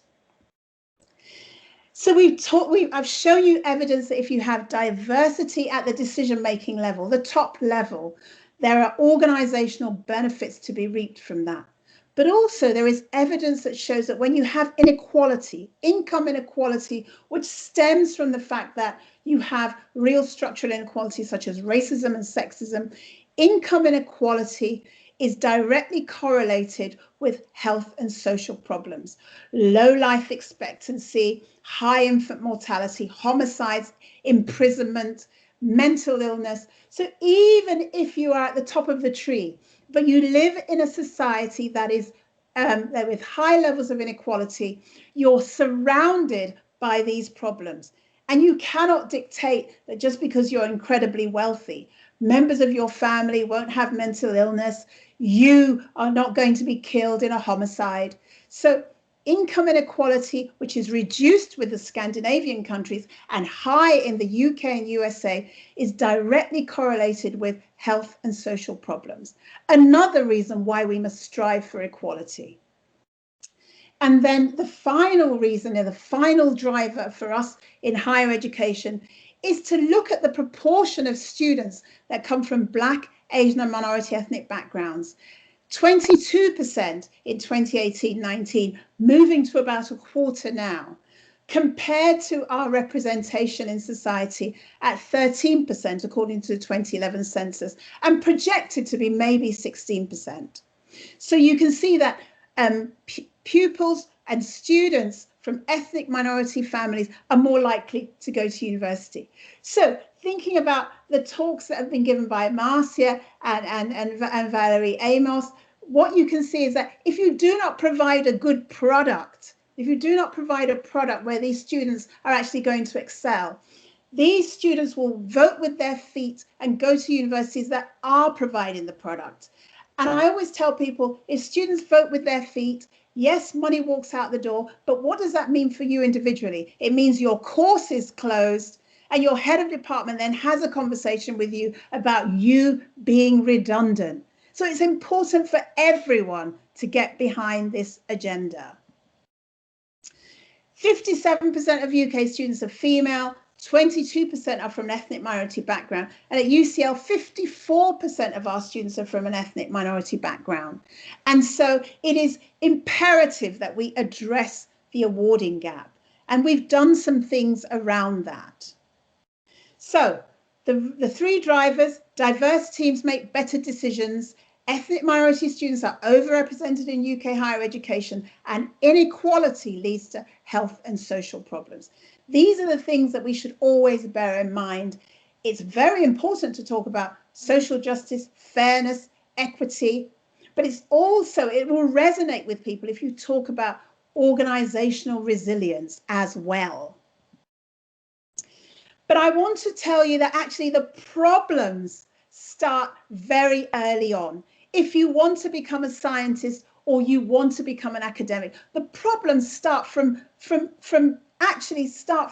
secondary school, if not primary school. And I've given you some data from the UK. At Key Stage 2, 10 and 11 years, Black pupils and white pupils are achieving the same standard. Pupils from Indian descent are overachieving compared to white students, and pupils from Chinese descent are also overachieving when it comes to white students. Let's move on to the A-level years. Now, if you want to go onto a competitive course in a research-intensive university, having 3 A's is a route to that particular qualification, and then a route when you graduate to the job that you would like to do. So having an education allows you to have a job that is interesting. So how many pupils achieve 3 A's at A level? The Chinese pupils are still doing very well. The average is about 11%. Now you can see that those Black pupils that were achieving the same as white pupils at 11 years have dropped behind, significantly behind, with only 5% of Black pupils getting 3 A's. In my opinion, they have been damaged. My only job when I stand in front of my students is to add value to them. That's the only job I have. I must be adding value. If a student goes into secondary school achieving the same as their white peers and they come out with lower awards, value hasn't been added to them. Chinese pupils at A-levels are still ahead, as are Indian pupils. By Indian and Chinese, I mean of Chinese descent and Indian descent. What happens when you get to university? It is phenomenal what we're seeing here. We've talked about the awarding gap, and Marcia's presentation really elaborated how terrible this is. But look at what's happened to the students. The white students now are 79% are obtaining a good degree. The Chinese students that entered university with some kind of advantage have lost that in 3 years. The advantage they've built up over the from 11 years to 19 years is gone. They're now underperforming white students Indian students are underperforming white students, and black students are performing even worse than white students. So you can see that our education sector, that's where it all starts, really, I would say, from primary school. But what if you want to become a scientist and you have managed against all odds to get your first class honours degree? And you can see that, or your second class honours upper. What you can see is that if you want to do a PhD, people are still going to do PhDs when they're from Black, Asian and minority ethnic backgrounds.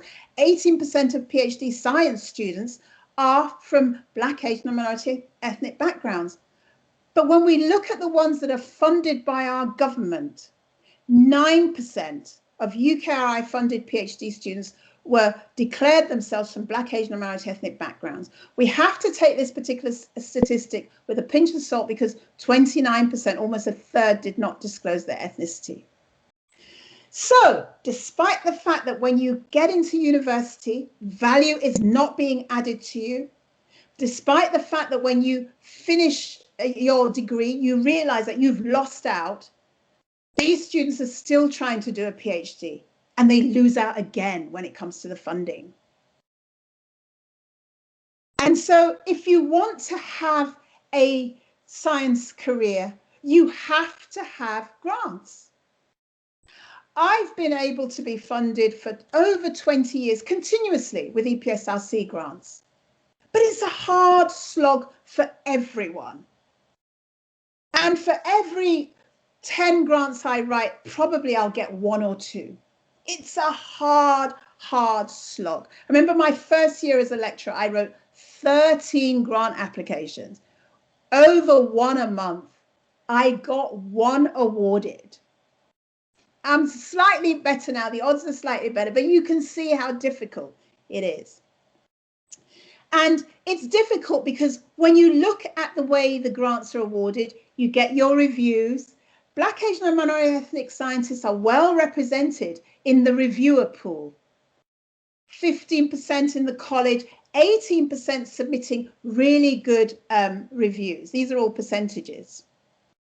But when you get to the grant prioritization panel, the number of Black, Asian and minority ethnic scientists invited onto those panels is reduced remarkably compared to white scientists.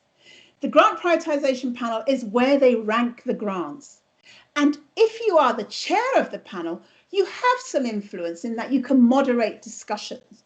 I've chaired a few panels, but look at the percentage of Black, Asian and minority ethnic scientists that have chaired panels, just 4%.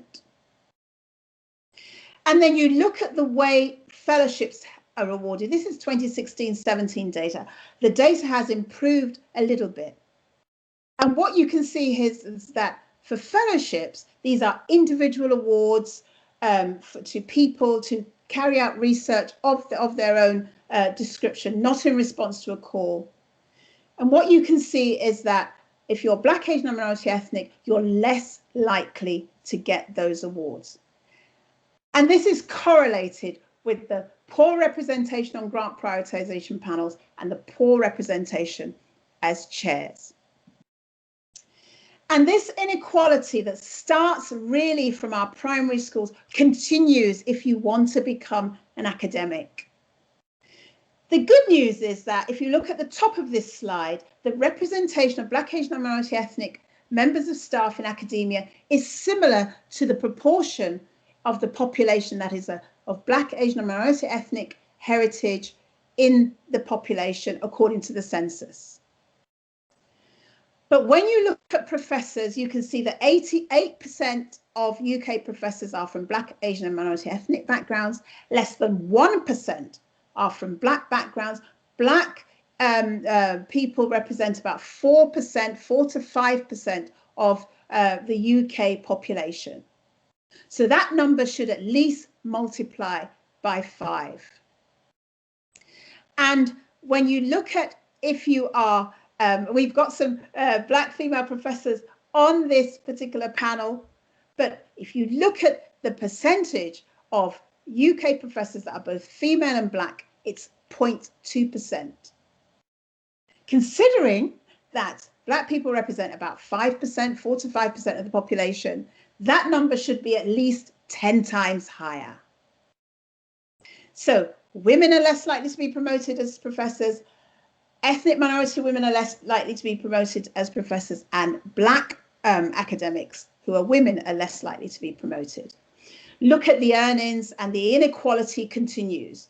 20% of white academics earn over 60,000, 25% of male academics, 15% of female academics, only 10% of Black academics earn over £60,000. So the inequality is clearly there. I'll tell you a little about UCL to sort of then start to tell you the kind of things we're doing about UCL. UCL has been around for 200 years.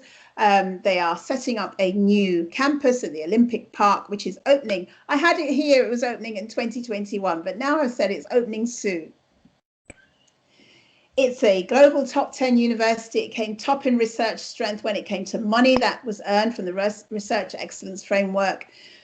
Over 40,000 students, close to a third come from outside the European Union, 8,500 members of academic staff, about 1,100 professors, and 5,700 professional services staff.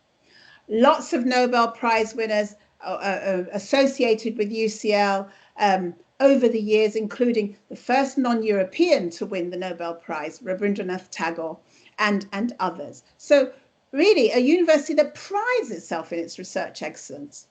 And really, really proud to say that we're now trying to get to grips with inclusion and diversity and equity. We have an ethnic pay gap, we have a gender pay gap. This is all in the public domain, and the gender pay gap has fallen over the past few years, but the ethnic pay gap remains stubbornly high. So our approach to race equality is, first of all, articulate the value added case. Race equality is important for the whole university for the reasons I've given. Superior decision making, the student body, and the opposite of race equality will cause problems.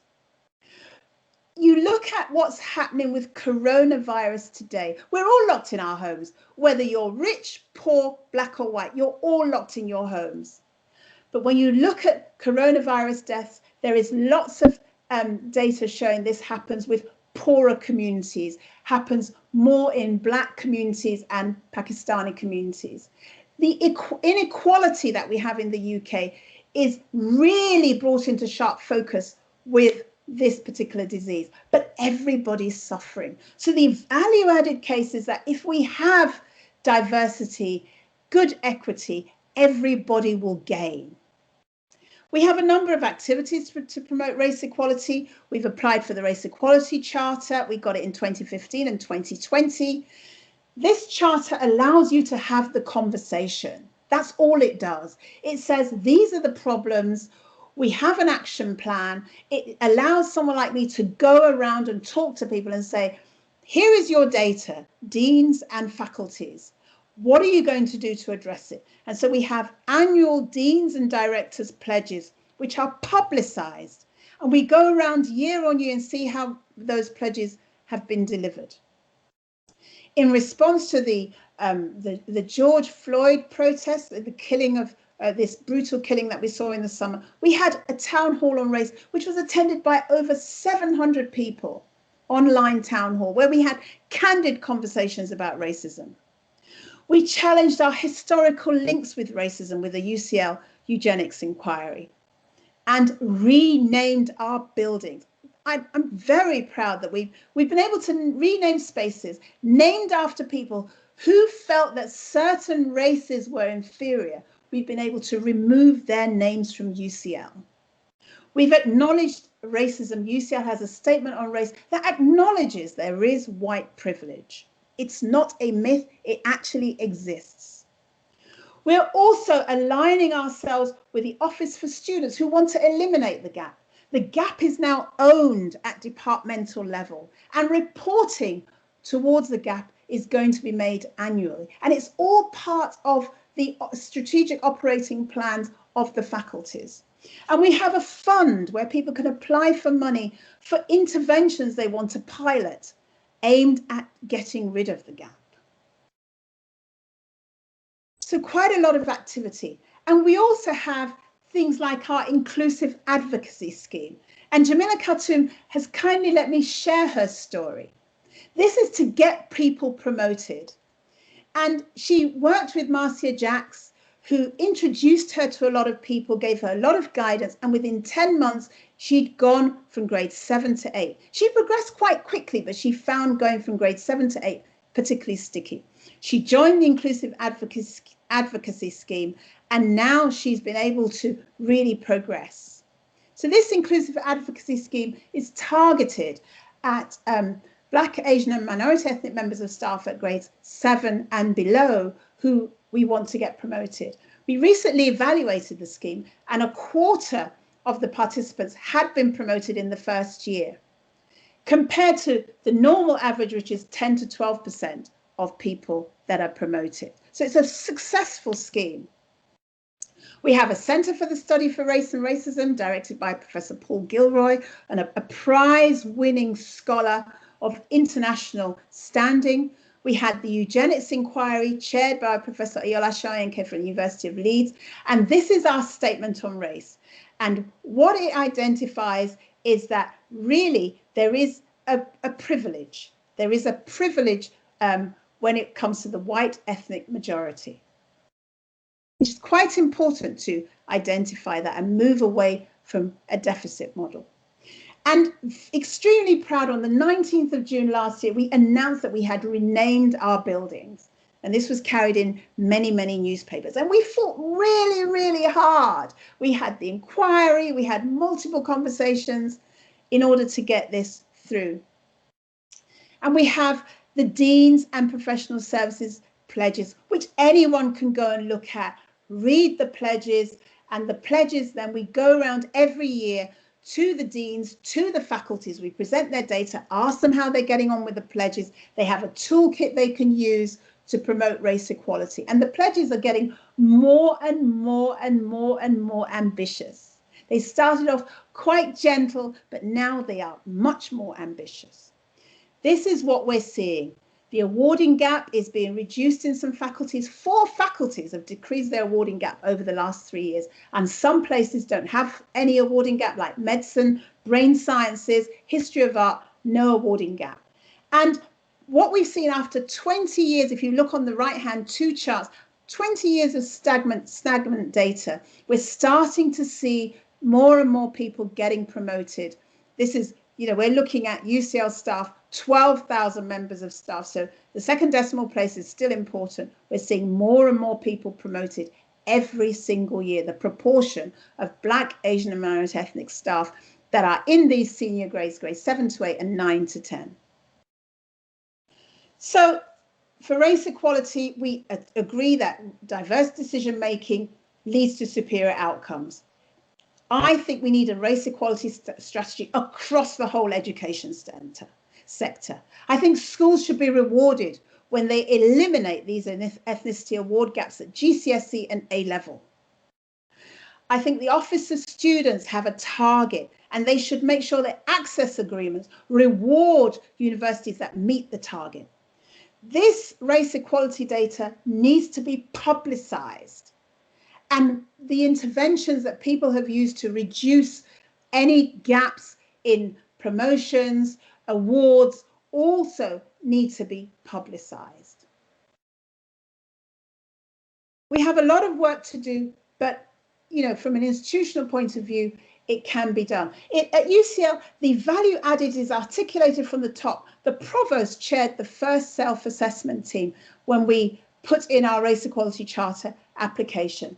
The provost also was in attendance at the town hall and opened the town hall on race. So you need to have visibility at the top. What can you do?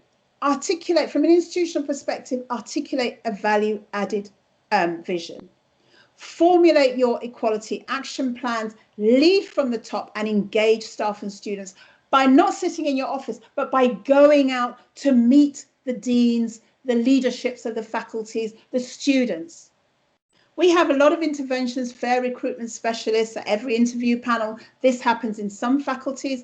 These are Black, Asian and minority ethnic members of staff that are trained in modern recruitment practices. We have the inclusive advocacy scheme, and I showed you a case study of Jamila Khatun that really benefited from this scheme. But overall, 25% of people who are on the scheme were promoted in the first year. The idea is after 2 years, everybody should be ready to apply for promotion. You have to challenge intentional or inadvertent discrimination immediately. You have to work with colleagues to eliminate the gap. So when you think about discrimination, as a new lecturer, I remember we had a lot of students coming from Malaysia together with Scottish students, and they said they should work separately on their projects. And I said, no, that makes no sense. They have to be mixed. It was inadvertent discrimination, but immediately it was challenged and everybody saw the wisdom of getting mixed groups. And it really worked because the students that came from Malaysia were really diligent, hardworking. They were paying a lot of money to be in the Scottish University. And they actually, made everybody else feel the heat of their hard work. Personally, we're all looking for promotion, advancement, joy in our work. Have a support network of peers and mentors. I was following the chat and some of the posts are really very, very heartbreaking and uncomfortable. We need support in this work. We cannot do it alone. Apply for promotion. Always seek feedback after rejection. And every single time, ask for more money. Every time. So you need the data. You need to articulate the value added. You need to act, you need to monitor, see what's working and what isn't, and you need to repeat. This is what I think. And then I'm going to end with this study, which I found very disconcerting, but which actually really, really emphasizes why representation is important. Actually, it was Dawn Edge that brought this study to my attention. And this study just says quite simply, if you're a Black newborn, a neonate, and you're being cared for by a Black physician, you're more likely to survive. So race equality, gender equality, is these things are not abstract concepts. These things are about life and death. Thank you very much. Thank you very much, Professor Uchegbu. That's been really, really valuable. I think that one of the kind of things that you brought out is presenting a business case for diversity and inclusion. And the fact that by challenging and addressing racism and discrimination, it's not just beneficial for BME students and staff, but it is beneficial for everybody. Everybody will gain. And it's been really interesting looking at the work that you have done at UCL and the way that you've evaluated that work as well. So, questions? Do people have questions? I can see some hands up, I think.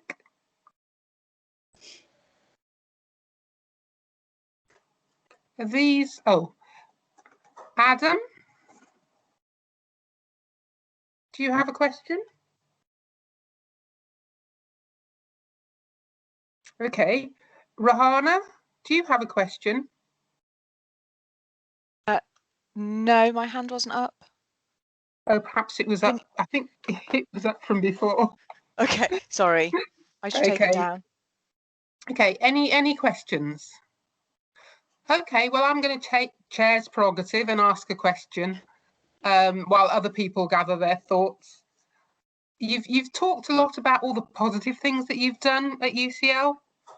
What were the obstacles? What were the barriers? Yeah, so as with all these things, racism happens in quiet places when nobody's looking a lot of the time. So one of the issues that we first faced was just having this conversation, just saying to people that if we come to talk to you about race equality, don't automatically assume that we are accusing you of being racist. So we really had to make sure that we made people feel that everybody could participate in this agenda. And that was not so easy. The eugenics inquiry was also quite difficult because a lot of people felt that these people were great scientists and were just products of their time. And so we had to really present their quotes for people to understand that the quotes and the things that they said, and to show that they were challenged at the time in their thinking, to be able to get everybody to agree that we had to remove the names on the inquiry. So we started out sort of wondering. I mean, I walked into the inquiry and said, I just want to get rid of the names. And people were a bit taken aback. But by the end of the process, every single person signed up to getting rid of the names. So it is about making people feel comfortable to talk about it. And when you articulate a value-added case for everyone, then people feel, yes, it's important for me. And so I can talk about my feelings and the kind of things that I'm doing without anyone, accusing me of not doing enough because I'm racist. That's really helpful. I think we've got another question from Chris Deuce. Hi there. I'll put the question in a text chat. Thank you so much, Professor Uchegbu. So your question is about those on the outside looking in towards academia, because I'm aware that there's a need for increased diversity amongst the Open University tutor population. Have you got any thoughts about how to offer help and guidance about the hoops and any potential barriers that people may have to go through to gain a contract?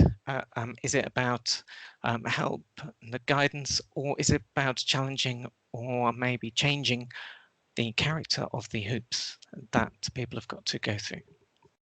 So you hit the nail. Thank you, Chris. This is an excellent question. You hit the nail on the head. With all this work, the organizations have the deficit, not the individuals. If you were running a company and you were offering a product, you wouldn't tell all your clients to change their behavior and change the way they view things so that they can buy your product. You would make sure your product was fit for purpose. So with all these things, the organization has to make it, I would say, has to level the playing field. It's not about making it easier for one group and harder for another. It's about leveling that playing field. So one thing that we're doing at UCL is having the fair recruitment specialist. We're having conversations about seeing whether we can use positive action when we see underrepresentation as well. And positive action means you have two candidates of equal standing, and you decide to go for one candidate in order to improve representation overall in the organization or in the unit. So to be honest, the onus lies on the organization to make sure that its recruitment practices are fit for purpose. But of course, that's all very well to say. But if I'm an individual and I want to get into one of these hostile spaces to sort of change them from within, I can't really rely on the organization. So that's why I say you need to have a good supportive network of peers, people who you can bounce ideas off. If you're writing your application, I mean, we always give it to someone else to read and things like that. You really need to have that kind of group. I mean, I am now appointed to the BBSRC Council, that's the Research Council. But the first time I went for that interview, for a different research council, I didn't get the job. And so it is about understanding, okay, this is why I didn't get it. Then I went to other people and said, give me a mock interview, help me understand how to present myself better. So there are things we can do, but while we're doing those things, don't assume that you're doing those things to help yourself as an individual. But I want you to go away with the message that the institutions have to change, and they will change by people working in those institutions really articulating the value-added case, getting to grips with the data, pioneering certain and piloting certain interventions, checking those interventions to see if they're working, and doing it all over again. I hope I answered your question, Chris. Did I? But that was great. Thank you so much. Okay. Thank you. Khadija, did you have a question? I did. Good. Thank you, Jenny. Thank you for a fantastic presentation. My question is, my belief is that the education system needs overhauling. So we need to start from the beginning. We need to start with primary schools, FE colleges, secondary schools, and so on. How do we start those conversations? What political backing do we have? Yeah, this is fabulous. And so you see a lot of the government's going to have this race equality czar, look, XYZ, blah, blah, blah. You've seen all that kind of stuff. The key thing is that there has to be some political will to change the system. And it's important then that we make sure that our opinion of the fact that the system isn't serving certain people quite well is well known. Events like this are, of course, very important. Dawn Edge, professor from Manchester, who's speaking at this symposium, we presented our thoughts to a House of Commons Select Committee to make them understand that there are some problems with the current system. So it is about trying to catch their ear. And there is no easy answer to this. We then publish something in the Science in Parliament journal for people to read. There are lots of people like Valerie Amos, Baroness Amos, who are quite vocal about this. And this symposium is also a way to get that, that noise out. It's not easy at all. And I point to the fact that all hope is not lost, because in the 90s and so, Black boys particularly failing in primary schools in the London area. And what you find is that is not the case anymore in primary schools, because they had strong advocates that really went in and said, you know, we have to try and see whether we can make sure that the problems that Black boys were experiencing in those primary schools are removed. And we're starting to see now that at Key Stage 2, the performance is the same. That needs to now go into secondary schools so that we have more and more people engaged in this particular agenda. But there is no easy answer. I can't tell you that there's a simple way to do this. Thank you. Is there another question from Jane McCarthy? Thank you. Thank you very much for an excellent talk. You talked a bit about intersectionality in the data in terms of gender and ethnicity. I wondered whether UCL includes also data about students from low-income households. Yes, we do have data on the polar categories and performance. We do have that data. It's not data that I have particularly engaged with, because, you know, the race equality agenda is big enough. But just in case your question is trying to find out whether the awarding gap is well correlated with socioeconomic status, we've done that piece of analysis, and parental background and occupation level is not correlated with the awarding gap. And so we describe it as unexplained, which, as we all know, unexplained means we don't really want to say we're racist. Thank you. Thank you. P.A. Cup. I'm afraid I don't have your first name. That's fine. Thanks, Jenny. It's Paige. This links to Chris's lovely question and the wonderful reply, but just to make it quite concrete, thinking about the associate lecturers who tutor our students. This is a particular problem for some disciplines more than others, and for some regions of the country more than others, the difficulty to attract applications in the first place. And this then has a knock-on effect on our students not seeing tutors like them. And this has a tremendous problem with, we then don't have potential recruits that we can even develop in terms of their application. So you know, someone else applying who looked as though they had promise but didn't make it this time round, we would send feedback that would give them some starting point for next time to improve and be more competitive. So we're not even getting to that stage. We're not getting off this, you know, out of the starting blocks in a lot of regions and a lot of disciplines, and one of them is my region and the discipline I work in. Yeah. But guidance on that. You go ahead. Well, it's a very practical operational issue, even as to where we advertise, how we begin the most basic steps in our recruitment process. And it's very difficult from a position of ignorance to know how to correct this. So I'd be interested in guidance and thoughts on that. Thank you. Excellent. Thanks very much for that question. So you've talked about a lot of things, but let me just start from the very beginning and focus on the pipeline.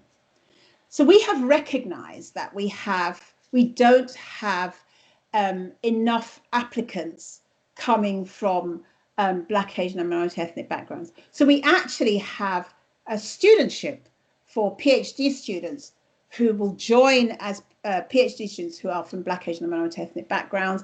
And we look as well at socioeconomic status and favour those who are, you know, first generation students, so that we are building up that pipeline of excellence.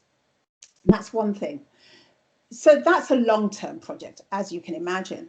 But then we talk about how do we make sure that we get applicants to come through.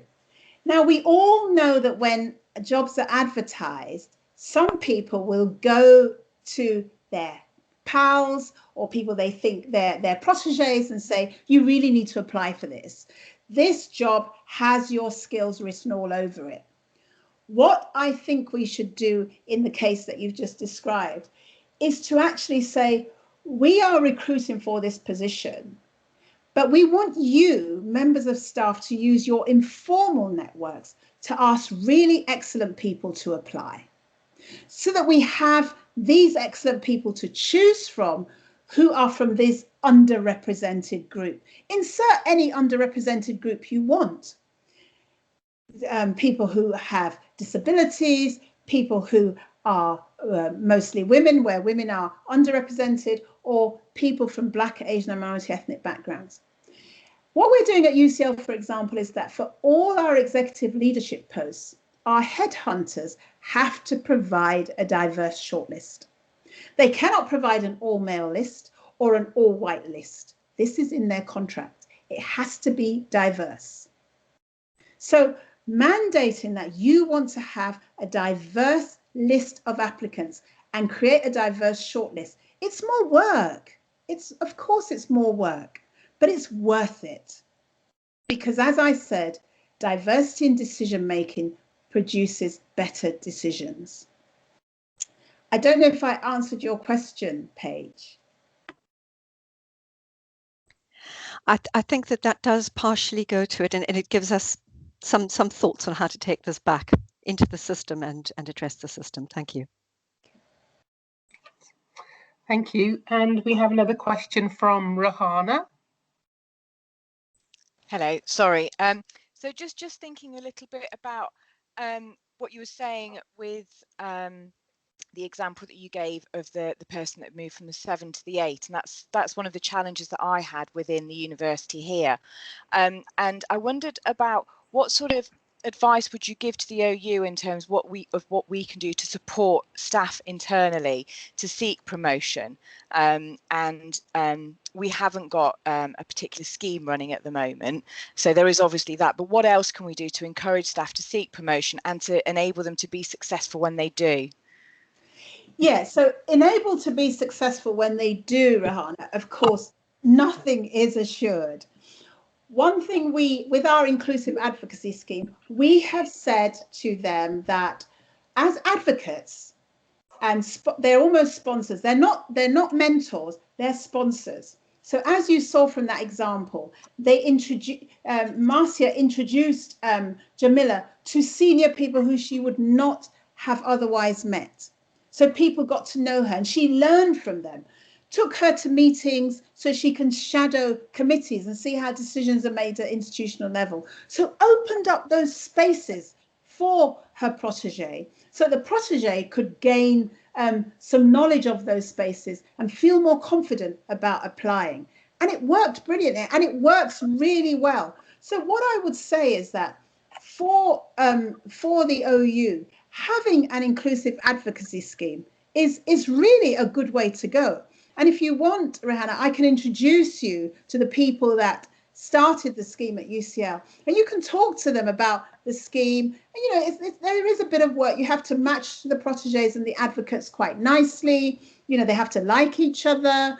You have to find people who are willing to give back. But it's easier to find the advocates because people want to be part of this agenda. They want to be associated with people's success. So if you like, I can introduce you to those people, to the people that started the scheme. It was brought to UCL by Marcia Jacks, developed by Fiona McClements into the scheme it is now, and Fiona McClements and her team, who's head of EDI. I can introduce you to them. Thank you. That's really helpful, really interesting. Thank you. Just to add there as well, Rohana, we used to have a scheme here at the Open University, the Aspire scheme. Yeah, I'm an Aspire alumni. Oh, right, okay, okay. But we don't have Aspire anymore. No. This kind of points to one of the problems with work around equality and diversity and inclusion, that often you get in organisations, things start for a short time and then they kind of fade out, and then somebody else says, why haven't we got? And somebody else will start it again. And we need to have these kind of initiatives. We need to have consistency.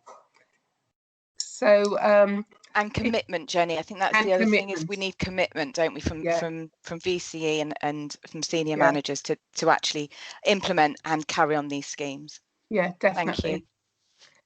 So thank you very much, Professor Uchegbu.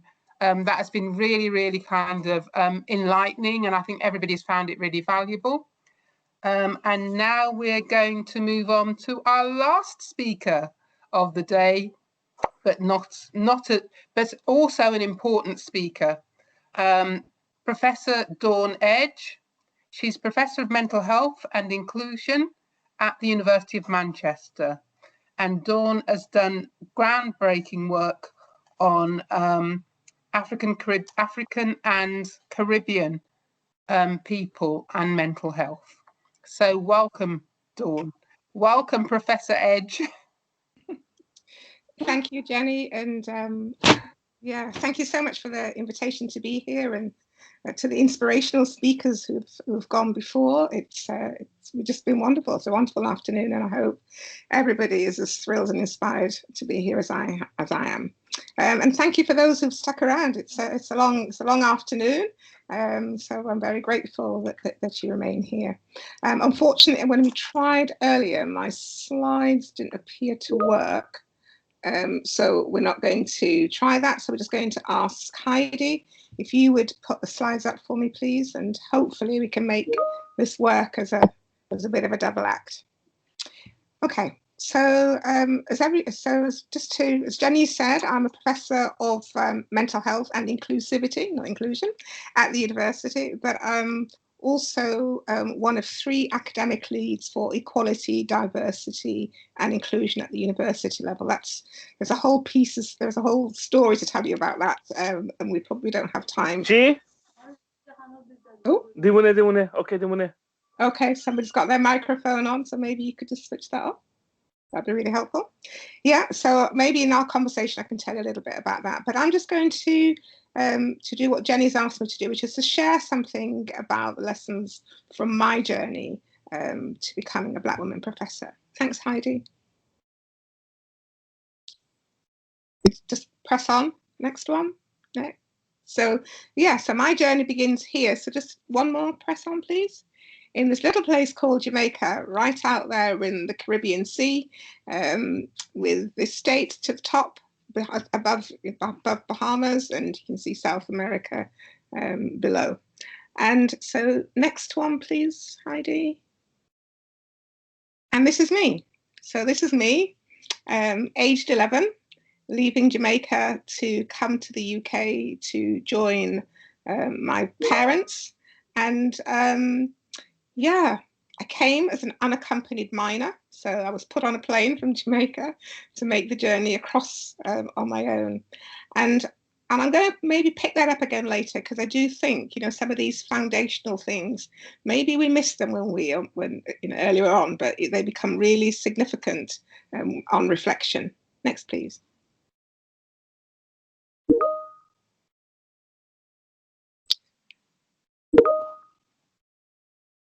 Okay, just back one. No, we've gone too far. Okay. Yeah, so essentially I'm just showing that I swapped this for this. And I remember arriving and seeing houses with chimneys and smoke coming out of them, and I'm thinking, why? Why? And I just thought they were all factories, and it was a bit of a shock to realize that there were actually people lived in these places. Next, please, Heidi. And I swapped this as one of my favorite foods, fish straight from the sea, with this to this, yeah. And this is great. I really enjoy my fish and chips, but yeah. And I think what that maybe underscores is the cultural shift. And I think still now, when people come from other parts of the world to places like the UK, there is little, if any, accommodation taken. Little of that is taken into consideration in terms of the shock, the cultural shock, and the process of acculturation, and certainly for me, it was a huge shock. I think to some level, I'm still recovering from that, particularly when it's very cold. Next, please. And some of you so for me, when I was in Jamaica, when I arrived here, I'd passed my equivalent of the 11+, and I had a very clear vision that I was going to be a doctor. I was going to be, I didn't ever want to be a GP, actually. I actually wanted to work in a hospital, and that was where I wanted to be. So I had a lifelong interest in health and well-being. Next, please. And always wanted to make a difference. Next. But that acculturation not being taken into consideration meant that, you know, I arrived in October, partway through my first year in high school. People had already, I didn't know any French, for example, although I went on to do A-level French. There was no kind of adjustment period. And so maybe not surprisingly, I didn't do as well as my that was in line with my academic abilities. Nevertheless, I was able to become a physiotherapist. Next. And as with many other firsts, I was the first person that I knew and that many people knew who was a Black physiotherapist. And I went on to become a lecturer in physiotherapy next, and a member of the board, and various other things, various other firsts. But throughout all of that, one of the things that's never left me and still hasn't, and really drives my work around healthcare, was around the issues of fairness. So next one, I think, Heidi, and justice. Yeah, and the next, I think, is another one. Yeah. So for me, health and access to good quality healthcare is a matter of justice. And so that's been a real driver for me and for the work that I'm currently doing. Next one, please. So the work that I currently lead on, lead a team of researchers, is really focused on tackling the inequity in access to health care for Black people in the UK who experience mental health difficulties. Next one. And that started really from doing some work. I was co-opted onto the board of trustees of African and Caribbean Mental Health Services here in Manchester. And like most Black people, I'd heard about or knew about issues around schizophrenia and psychosis, which I'll talk about in a little while. But I didn't really know anybody talking about Black women and their mental health difficulties. So next one. So that really underscored my decision to do a PhD looking at Black women and their experiences during and after pregnancy, in relation to mental health and well-being.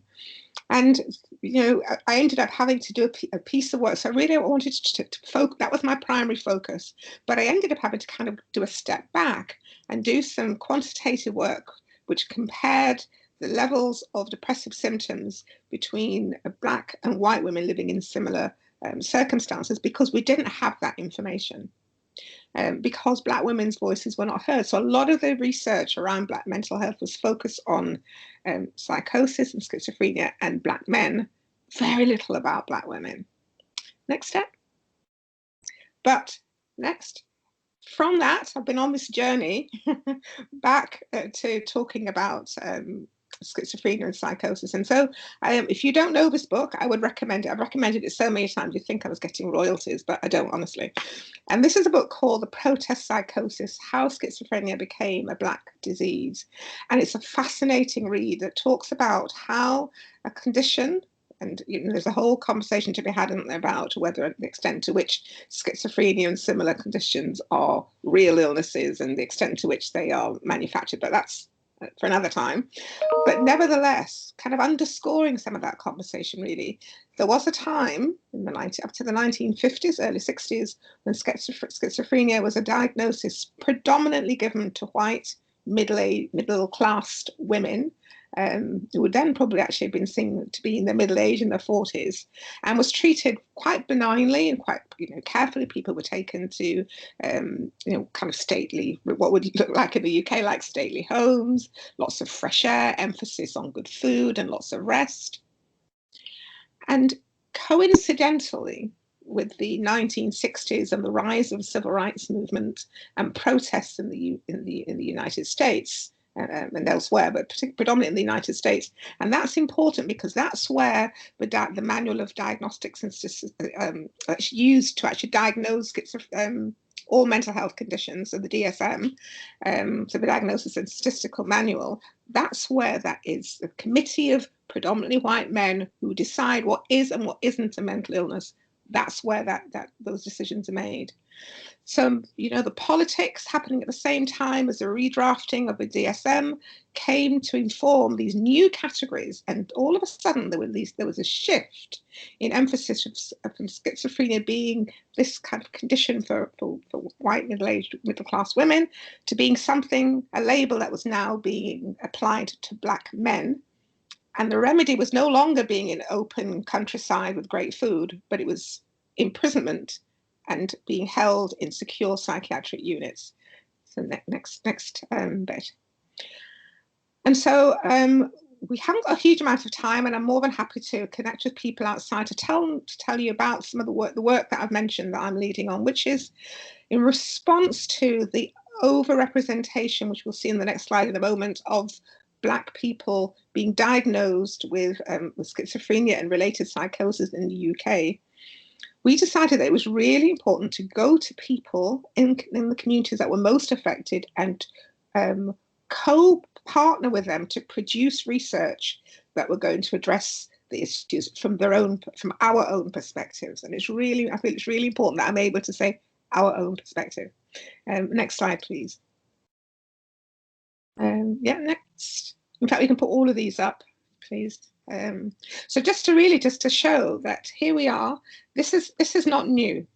This data has been collected for over 60 years. This overdiagnosis, and I'm very careful to say that to talk about the diagnosis with schizophrenia and related psychosis, rather than to say that Black people have greater rates of schizophrenia and psychosis, because actually when research has been done in the Caribbean, the rates in particular, the rates have been no different from the global average. So there is something very particular about what's happening in the UK.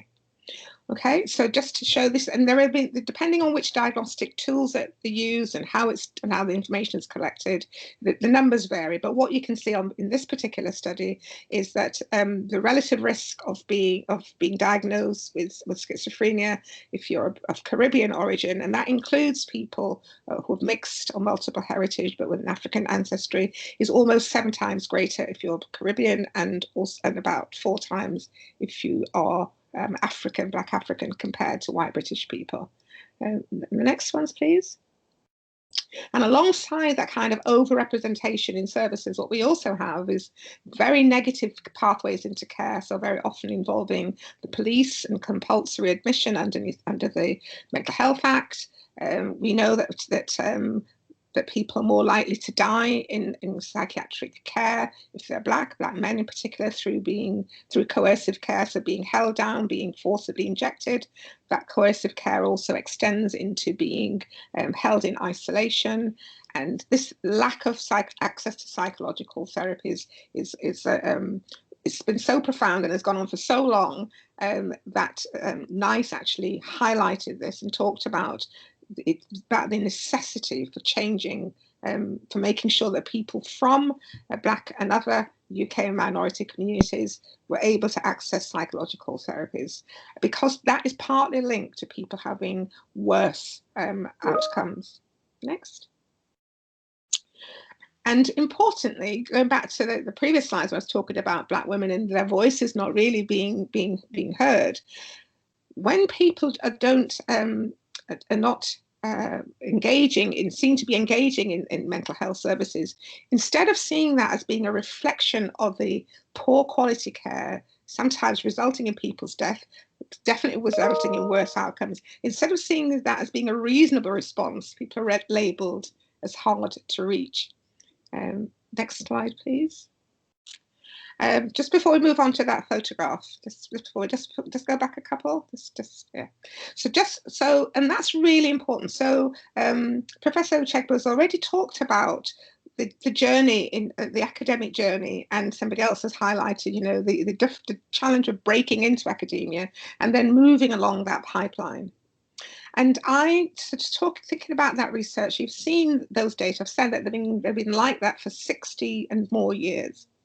And yet, when I did this work in the community, talking to people about the challenges and what needed to change, and when I wrote an application to the National Institute for Health Research to get some funding to begin the process of co-producing with people from the community some culturally informed psychological treatments, I was told by one of my colleagues that it was an excellent application, but it probably wouldn't get funded because it was too niche, and also it was a relatively small population. Now, the fact that this is a small population who've had the worst experiences and the worst outcomes for decades in an equity-based NHS didn't seem to register.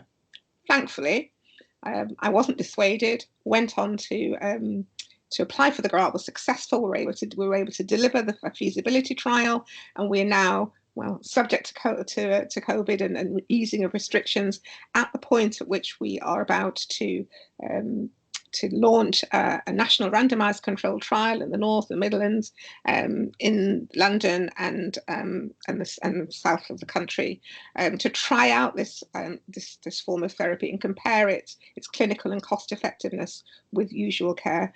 And in total, NIHR has awarded us over £3 million to do this work in these various pockets, including the trial, which is about £2.5 million worth that they've invested in that work. So had I listened to this person so long ago, and when she told me it was too niche, we wouldn't be having this conversation, because that kind of funding, as Professor Uchegbu's presentations highlighted, the kind of esteem factors that mean that you can move along the academic pipeline, and one of the key ones is money, so bringing in research income, and the second one is the publications that come with that. And so I'm going to tell you, just to inform this journey and how challenging it is. So the next one, please, Heidi. So some of you will know this gentleman. Just put his title up for me the next one. So this is Professor Sir Arthur Lewis, and he was the first ever Black professor in the UK. It's a gentleman from St. Lucia, so like me, from the Caribbean, which I think is interesting. And that was in 1948. So he was not only Manchester's first Black professor, he was the UK's first. And then the next one. And this is me in 2019 becoming University of Manchester's first Black woman professor. And I think that highlights or underscores what Professor Uchegbu was saying before about the intersectionality of inequalities and how they play out in academia. And so if I tell you that, 1948, Sir Arthur Lewis, who went on, by the way, to becoming a Nobel laureate for economics, you go to the Caribbean, there are institutes, Sir Arthur Lewis institutes all over the Caribbean. And yet, it's taken this long for a Black woman. And even now, I'm putting my hand up like that, because when I was appointed to my chair, we had two Black male academics, Black professors, who some of you will know, Gary Young and David Olusoga, and they were appointed. There were 2 Black men in physics, in science and engineering, and there was me. So we've since had another person, but I just think it is so important to recognise that that this is quite a journey. So the next one, please. So some of the lessons that I've learned along the way, and some of these actually Professor Uchegbu has already touched on. So for me, understanding the rules of engagement. So coming from the Caribbean, well, not stereotype, but I do love cricket. I played it at school actually in the UK also. And I realized that I didn't really understand the rules of engagement. So it felt like I was turning up to play a game of cricket in my, in my pristine cricket whites, and everybody else were in a rugby scrum. And I just didn't get it. So just put these next words up for me, please. So it's really important that we arm ourselves, just keep going, it's fine, with the criteria, understand what the criteria are, what the process is, and I've put that phrase, what really counts. So people will tell you that there are all these things that matter, but actually there's like a subtext to that. And that's really important, because we need to understand that to know how to prepare well.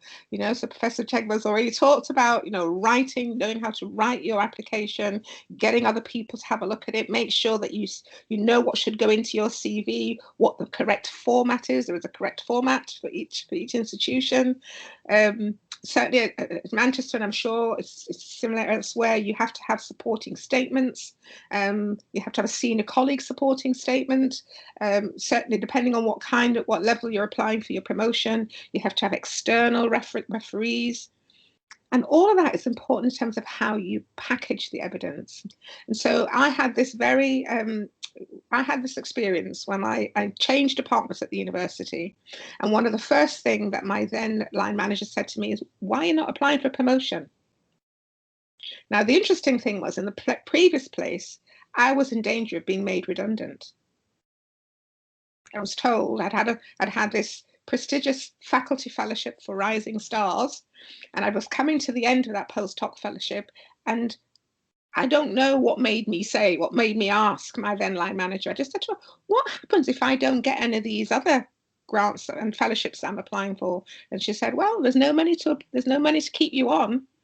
And then the penny dropped. If I didn't do something, I was going to be let go. Okay, so I then shifted departments, another long story, and that it was very interesting that the very first conversation I had pretty much with my new line manager is, why are you not applying for promotion? So I did, and I wasn't successful. That was to go from lecturer to senior lecturer, and I was devastated, which is really interesting because I hadn't considered it. But I knew that I'd put a good, and once I'd started to write it, I thought, damn, I'm good. I hadn't realized how good I was until I started putting it on paper. And then I had this very, very uncomfortable conversation with the head of schools, not my direct line manager, the then head of school, because that was part of the processes that you go to get feedback. And I watched this person squirming because they were unable to tell me why I hadn't been promoted using the criteria, because I kept saying, but that's not in the criteria. So, that what really counts. But I've done that. And I came out, I was absolutely devastated. And I went to see another colleague and had this conversation with her. And she said, well, you're right. The information is there, but you haven't sold yourself very well. Next one, please. So that business of selling yourself is really challenging, certainly for me. So I came from a background of people, and some of us, for people from the global south, will be very familiar with the concept of you don't do that. You don't promote. My mother used to say to me, self-praise is no recommendation. So that is quite, going back to that cultural dissonance. That is completely at odds with this. This is what you have to do in order to get promotion, which is you have to sell yourself. You have to talk about how great you are. You have to say how fantastic your work is, and that still isn't. I'm getting better. It still isn't me. But that's so important to have to build that confidence if you're ever going to literally go for it. And that includes building those networks, things like both getting formal and informal training, coaching, mentoring. We've heard about sponsorship. So it's not for nothing that there's been an old boys network. And increasingly what we're seeing now is that there's an old girls network, which is propelling. It means that white women, in terms of gender equality, are doing much better in the academia, not so much black women. Okay, so this is where it becomes also important to think about who your allies are. The next few little, yeah. So get support. Think about who is best placed to advise you. And sometimes these are people who are really, reaching out to them is going to take you beyond your comfort zone. So I mentioned at that point at which I had that very difficult conversation with my previous line manager about what happens if I don't get this funding that I'm applying for. And at that point, I thought, maybe this isn't for me. Maybe I need to step away from academia. I had lots of experience in other things. As a clinician in the NHS, I'd sat on various boards of health services as a non-executive director. I had quite a lot of experience in equality, diversity, inclusion. I thought I can set up as an independent consultant and shed loads more money than I'm making in academia, and I won't have to deal with the stress. And I thought, but before I go, I'm going to go and talk to some people. So I sent my CV. I chose 4 people who I knew would be honest and direct. And I sent them my CV and I said, I really want to have a conversation with you about this. And I went to them. The first person said to me, it's not really clear what your case is for promotion. And I said to her, no, I'm sending you, we're having this conversation because I'm essentially on the risk of being let go from my current position.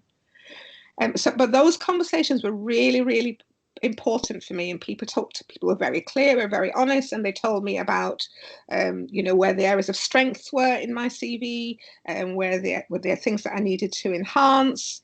They told me about what counts and what doesn't count. And, that thing about, they'll talk about all the stuff around, equality, diversity, and inclusion, and that work, and that being really important. But what really matters, especially in this faculty, is money and publications. So everything else that you're going to do has got to inform that. And the work that you can do with peers. So I actually, when I was submitting my professorial application, I went to one of these training events, and then there was somebody there who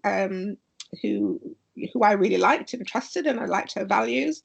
And so we agreed that we would share our draft applications. And because we knew each other reasonably well, not terribly well, but reasonably well, and she could say, didn't you do this? And what about that? And I could do the same for her. But I also went to the very white professor and head of the medical school to get some advice. Okay, so it's just thinking about, there are some people who are in positions of power and influence who can sponsor you, who can tell you about the inside track. So one of the things he said to me is, before I decided to do this application, is don't bother applying for reader. So our university, reader is like associate professor. He said, just go from lecturer to professor. Just build a case and go from that, because otherwise you'll get to reader and you have to put a whole load of more work in order to get your chair. Next, please. And I think also this is really important for me, is about paying it forward. So once we've acquired all of that knowledge, what do we do with it? And I think it's very important that we think about the legacy that we're building and what we're leaving behind and how we enable others to follow. Next, please. And one of the key things to me is about owning my personal values, being real, being authentic, being me, owning all of that in a space where for a long time I was told that the work I wanted to do, and by inference, I wasn't a good fit. Too niche, too different, and there was quite a lot of pressure to be more conforming, to do the stuff that other people thought was important. Yeah, and so for me, that authenticity and integrity was really important. Interestingly, one of the things that I remember changing my hair, because I used to straighten my hair, and I remember somebody saying, "That's a bit risky." You know, people don't like, you know, you're just a bit too ethnic with hair like that. So for me, these are really important markers of authenticity and being true to who I am and being able to take my whole self into work. Thanks, Heidi. Next time. And I've put this up because, oh, go back. I put this slide in because this reminds me of those wilderness years when I really didn't know, didn't understand, was on the verge of quitting, and you can see the light coming in from the right-hand side of the screen, and just to forward just over the horizon, you can see some lights. But it was an incredibly lonely journey at times. I won't deny. And if I didn't, you see there's that single set of footprints. And as a woman of faith, I know that there were times when I was being carried definitely by a higher power, but also by the love and support of people in my family and other people who cared. Next slide, please. And, you know, it's really important to kind of understand, for me, learning to understand about that lonely journey. Because actually, when you get over the horizon, sometimes what you realize is that there are other people. You can probably, I hope you can see the other footprints. There are other people on their lonely journeys as well. And some of those footprints are coming away from, and some are going towards, and so on. So it's about finding, you know, those allies who are on their journey. And I'm telling you that, you know, Jenny is one of those people for me. Ijeoma is one of those people for me who've been there. And I remember James Nasra introduced me to Jenny many, many years ago, and it was so, you know, we've been friends as well as colleagues ever since. So so I just think, you know, so if you're in that place right now, when you're in the wilderness, keep going. Find your Jennies and your Ijeomas and your Dawns, and just keep going, because over the horizon, there is an oasis. Next, please. So if you want to get in touch with me, these are my details. And these are just some of the people. So I mentioned the community work. So whenever we do some research, we celebrate it. We go back into the community. We put on great food, no sandwiches allowed. We put on proper food, hot food, and we bring people back from the community. We tell them what we're doing, and we tell them we ask them to help us get involved in shaping the next phase of the journey.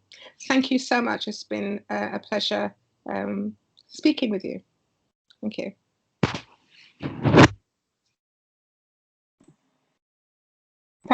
Thank you so much, Professor Edge, my good friend Dawn.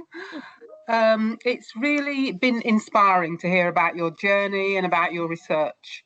And, you know, I think what you've said is really important, that yes, it is important that we as BME staff and, you know, and less so students kind of work to address organisational change in relation to racial inequities. But it's also really important that we also develop ourselves, and that we as Black and minority ethnic staff and researchers build capacity. Because one of the things that certainly over the last, you know, we've all heard that these inequities have existed for, you know, decades. But what is different now is that there are so many more of us, Black and minority ethnic people, but not necessarily in the positions we want to be, but we do have a voice, and we must use that voice. And I hope you're now going to use your voices to ask Professor Ed some questions. I think there are two people who perhaps H. Talukder. I haven't got your full name. It's Habib Talukder, Jenny. Okay, that's great. Would you like to ask a question?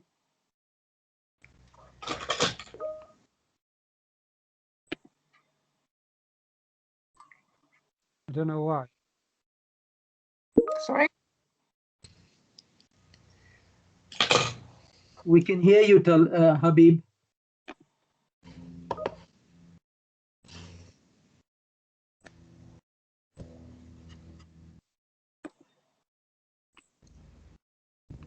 Can you hear us? Okay, well, while Habib is sorting himself out, there's another question from Darren. Hello, Professor. Thank you very much. That was wonderful. Really enjoyed it. First is a little bit of a reflection on your journey. We ran a seminar in November 2019 for students born overseas, did their secondary education overseas, but then did their HE study in the UK. And a lot that came out was about trying to decode the way that British society works and how HE works, and all the invisible languages and systems and processes, even for those that were English speakers, still struggled to navigate their way. Yeah. So it's interesting that you say that, but one of my first memories, I remember going to school, first day, kind of do the registration process with my mum, and I remember the school secretary, I guess she was, an admin person, saying, "Oh, she speaks better English than I do." And my mum was so angry. Oh my God, she said, "What does you think? What do you think we speak? You've been going to school all these years." And I remember that so vividly, and I thought, why would she say that? We speak English in Jamaica. Yes, so there's that. And then could I ask you a question as well? More to do with your career and your studies. Just in instance, we have a gap at the OU in terms of our Black students that declare their mental health issues. There are obviously a number of reasons, but I was wondering, because you were talking very much about the negative and discriminatory treatment that a lot of Black individuals have gone through. Do you think that's one of the factors that include to the reticence to declare mental health issues and then access the support that they require? That's a brilliant question, and I think there are lots of threads in terms of the answer. So first and foremost, we know that stigma in relation to mental ill health is a universal issue, but there are some particular issues for some people from the global south, and the way we conceptualize what some people might frame as mental ill health. So certainly there are people who don't believe it isn't any kind of illness. It's some form of deviance or retribution, or some kind of spiritual, involves some kind of spiritual malevolence. So whether that's being bewitched, so there's a lot of lots of beliefs around what might affect someone's mental health. So that's one thing. So there's a really interesting paper written by Freddie Hickling from the University of the West Indies in Jamaica, and he talks about it's just madness, bad, mad, head no good. And really what he's just saying, that those are the three categories. Is you're either bad or mad, or there's something that's happened that's addled your brain. There isn't anything in between. So I think that's part of it. I think the other thing, certainly in terms of the university, and this has certainly been said to me by students, is that they turn up at counselling services and they look at the people who are delivering the counselling and they walk away again, because they have no confidence that those people are going to be able to understand and empathise and offer appropriate advice for their mental health difficulties, especially when it relates to experiences of racism and discrimination on campus. And that's not to say that white people can't work with people of colour around with their mental health. But if the people who are delivering our counselling and psychological therapies on campus do have those skills, we work a lot. That's one of the primary things that we do in our culturally adapted family therapy is training the therapists. If those people have those skills, then the universities have to tell people, they have to make that explicit to students and build the confidence that actually they will be heard and they will be supported. At the moment, I think that's a major issue, speaking about my own institution, is that students don't believe that they'll get the help and support that they need. Thank you. Yeah, we fear that it's an additional thing upon the student that they will then feel that they're going to get downgraded for or held against them, or make perceived as trouble weakness, or another form of weakness, another form of othering, some further evidence that they're not up to the job. Yeah, certainly. Thank you very much. That's wonderful insight. Thank you. Thank you for being here. Thank you. Habib, are you ready to ask your question? Hi. Okay. Can you hear me? Yes, I can. Yeah. Go ahead.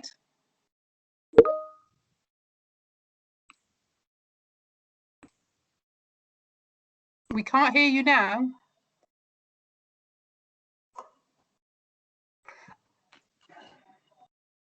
Can you hear me? Yes, we can hear you now. Please go ahead.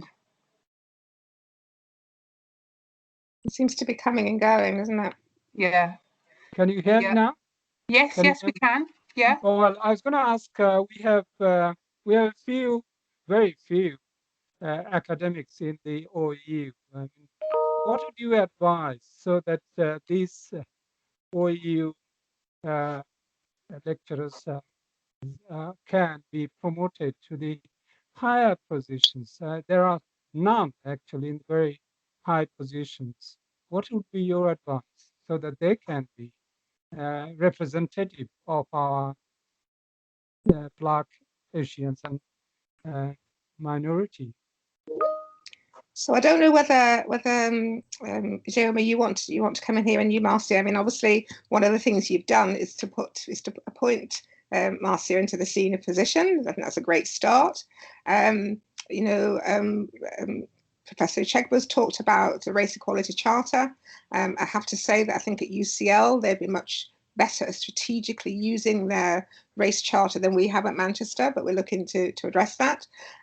So because you need something that will make a shift.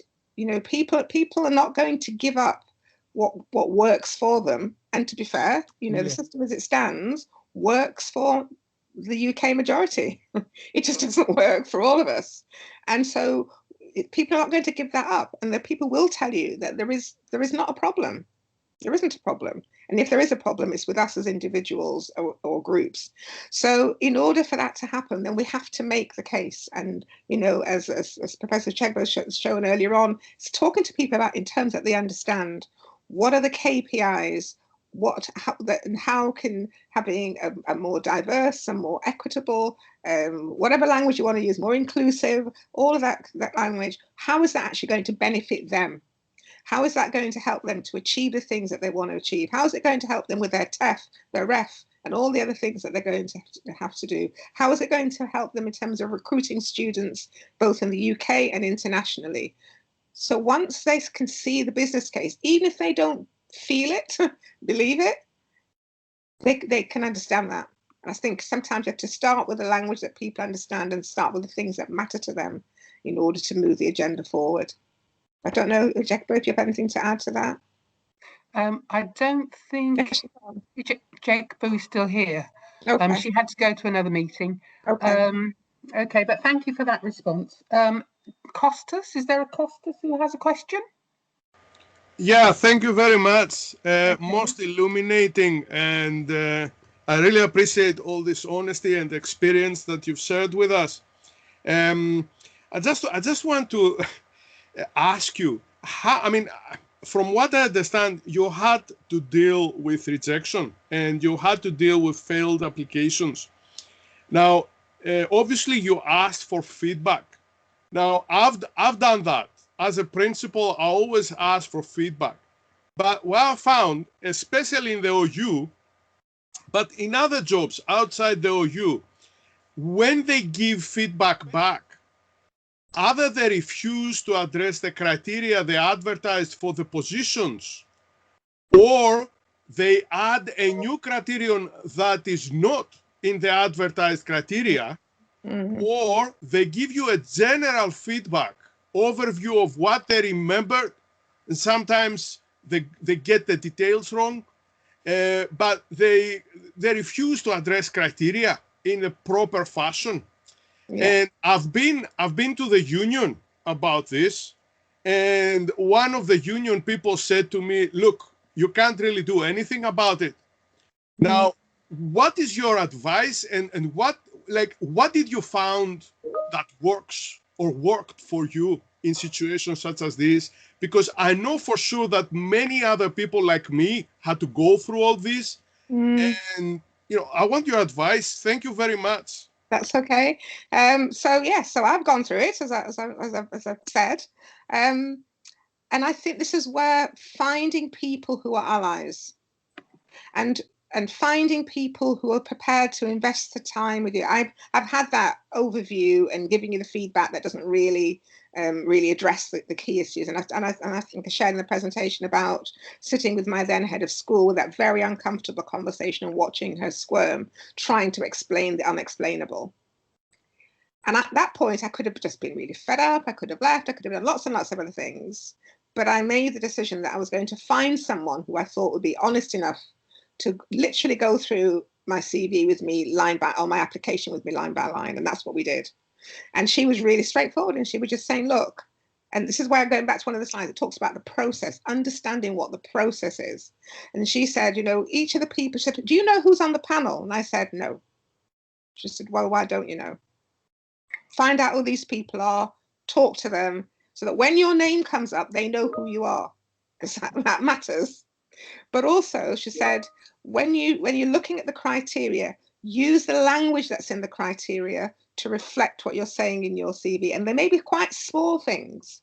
Think about how you're packaging it. The people who are going to be reviewing these applications, they may have 20, 30 of these to review. If you've written loads of stuff in prose, they haven't got the wherewithal to sift through all that. So maybe you put a small paragraph that explains, that hits them between the eyes with the key things, and then they can look for the detail. And there were really small things, and it did make me smile so I applied again for senior lecturership the next year and got it. And then I had an email from Human Resources asking me if they could use my CV as a good example in their training. So I'd literally gone from a failure 1 year to being a good example the next year. And the information within my CV hadn't substantially changed. But what I'd learned was about the rules of engagement, how to package it, how to sell myself, how to make sure that what I was saying matched the criteria. And there is a technique. It's like when I did my 11 plus, and like any of you who've done a similar exam, it's not that that if you pass that you're brighter than anybody else, or that the other people are less bright than you. It's the fact that you know how to do verbal reasoning or the maths that you're going to get on those papers, and it's technique. A lot of this is about technique. So getting that insider information and the insider advice, and this is where that thing about sponsorship is really important, because also those conversations that you will never know about where somebody drops your name.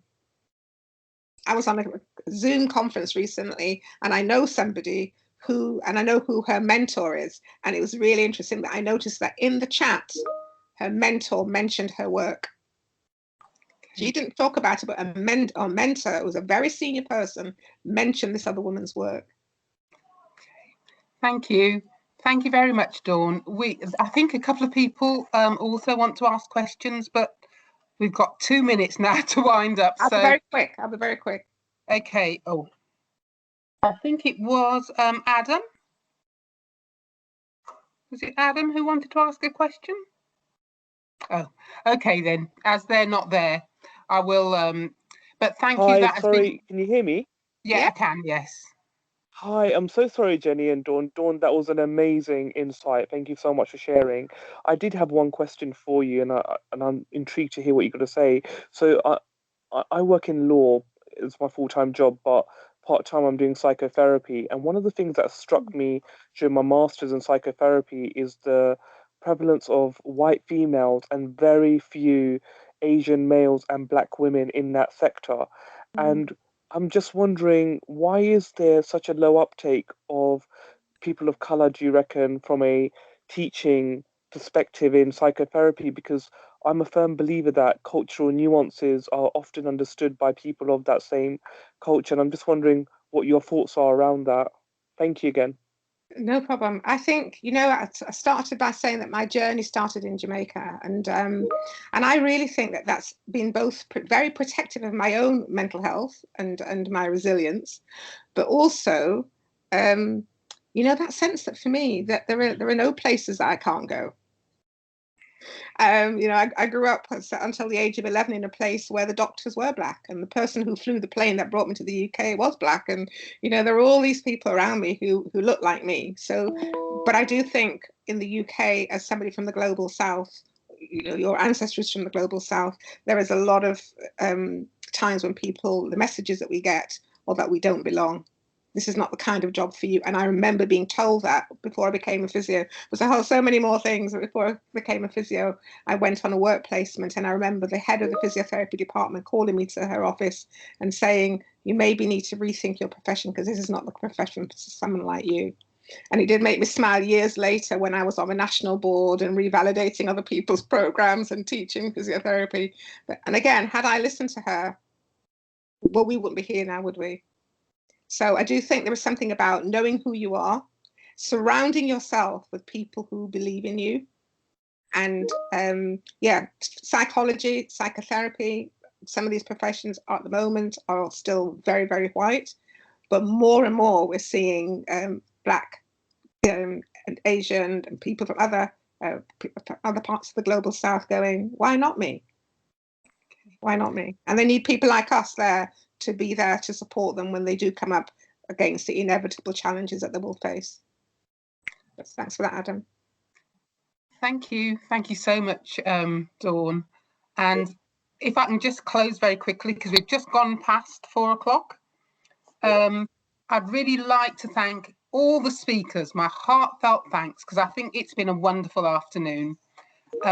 I'd also like to thank all the participants, because I've seen you've all engaged on the chat, and you know, we've had some really, really valuable discussions.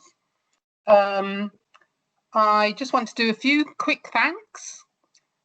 First of all, I'd really like to thank Simone Arthur, who is here somewhere, who's been kind of supporting me doing this, and also Sasamoa, who is co-chair of the BME Staff Network, and Heidi and Shirin of Affinity Research, who actually supported us throughout this this event, and also the people in HSWC Research Office, Nikki and Adwa, because they've really been helpful.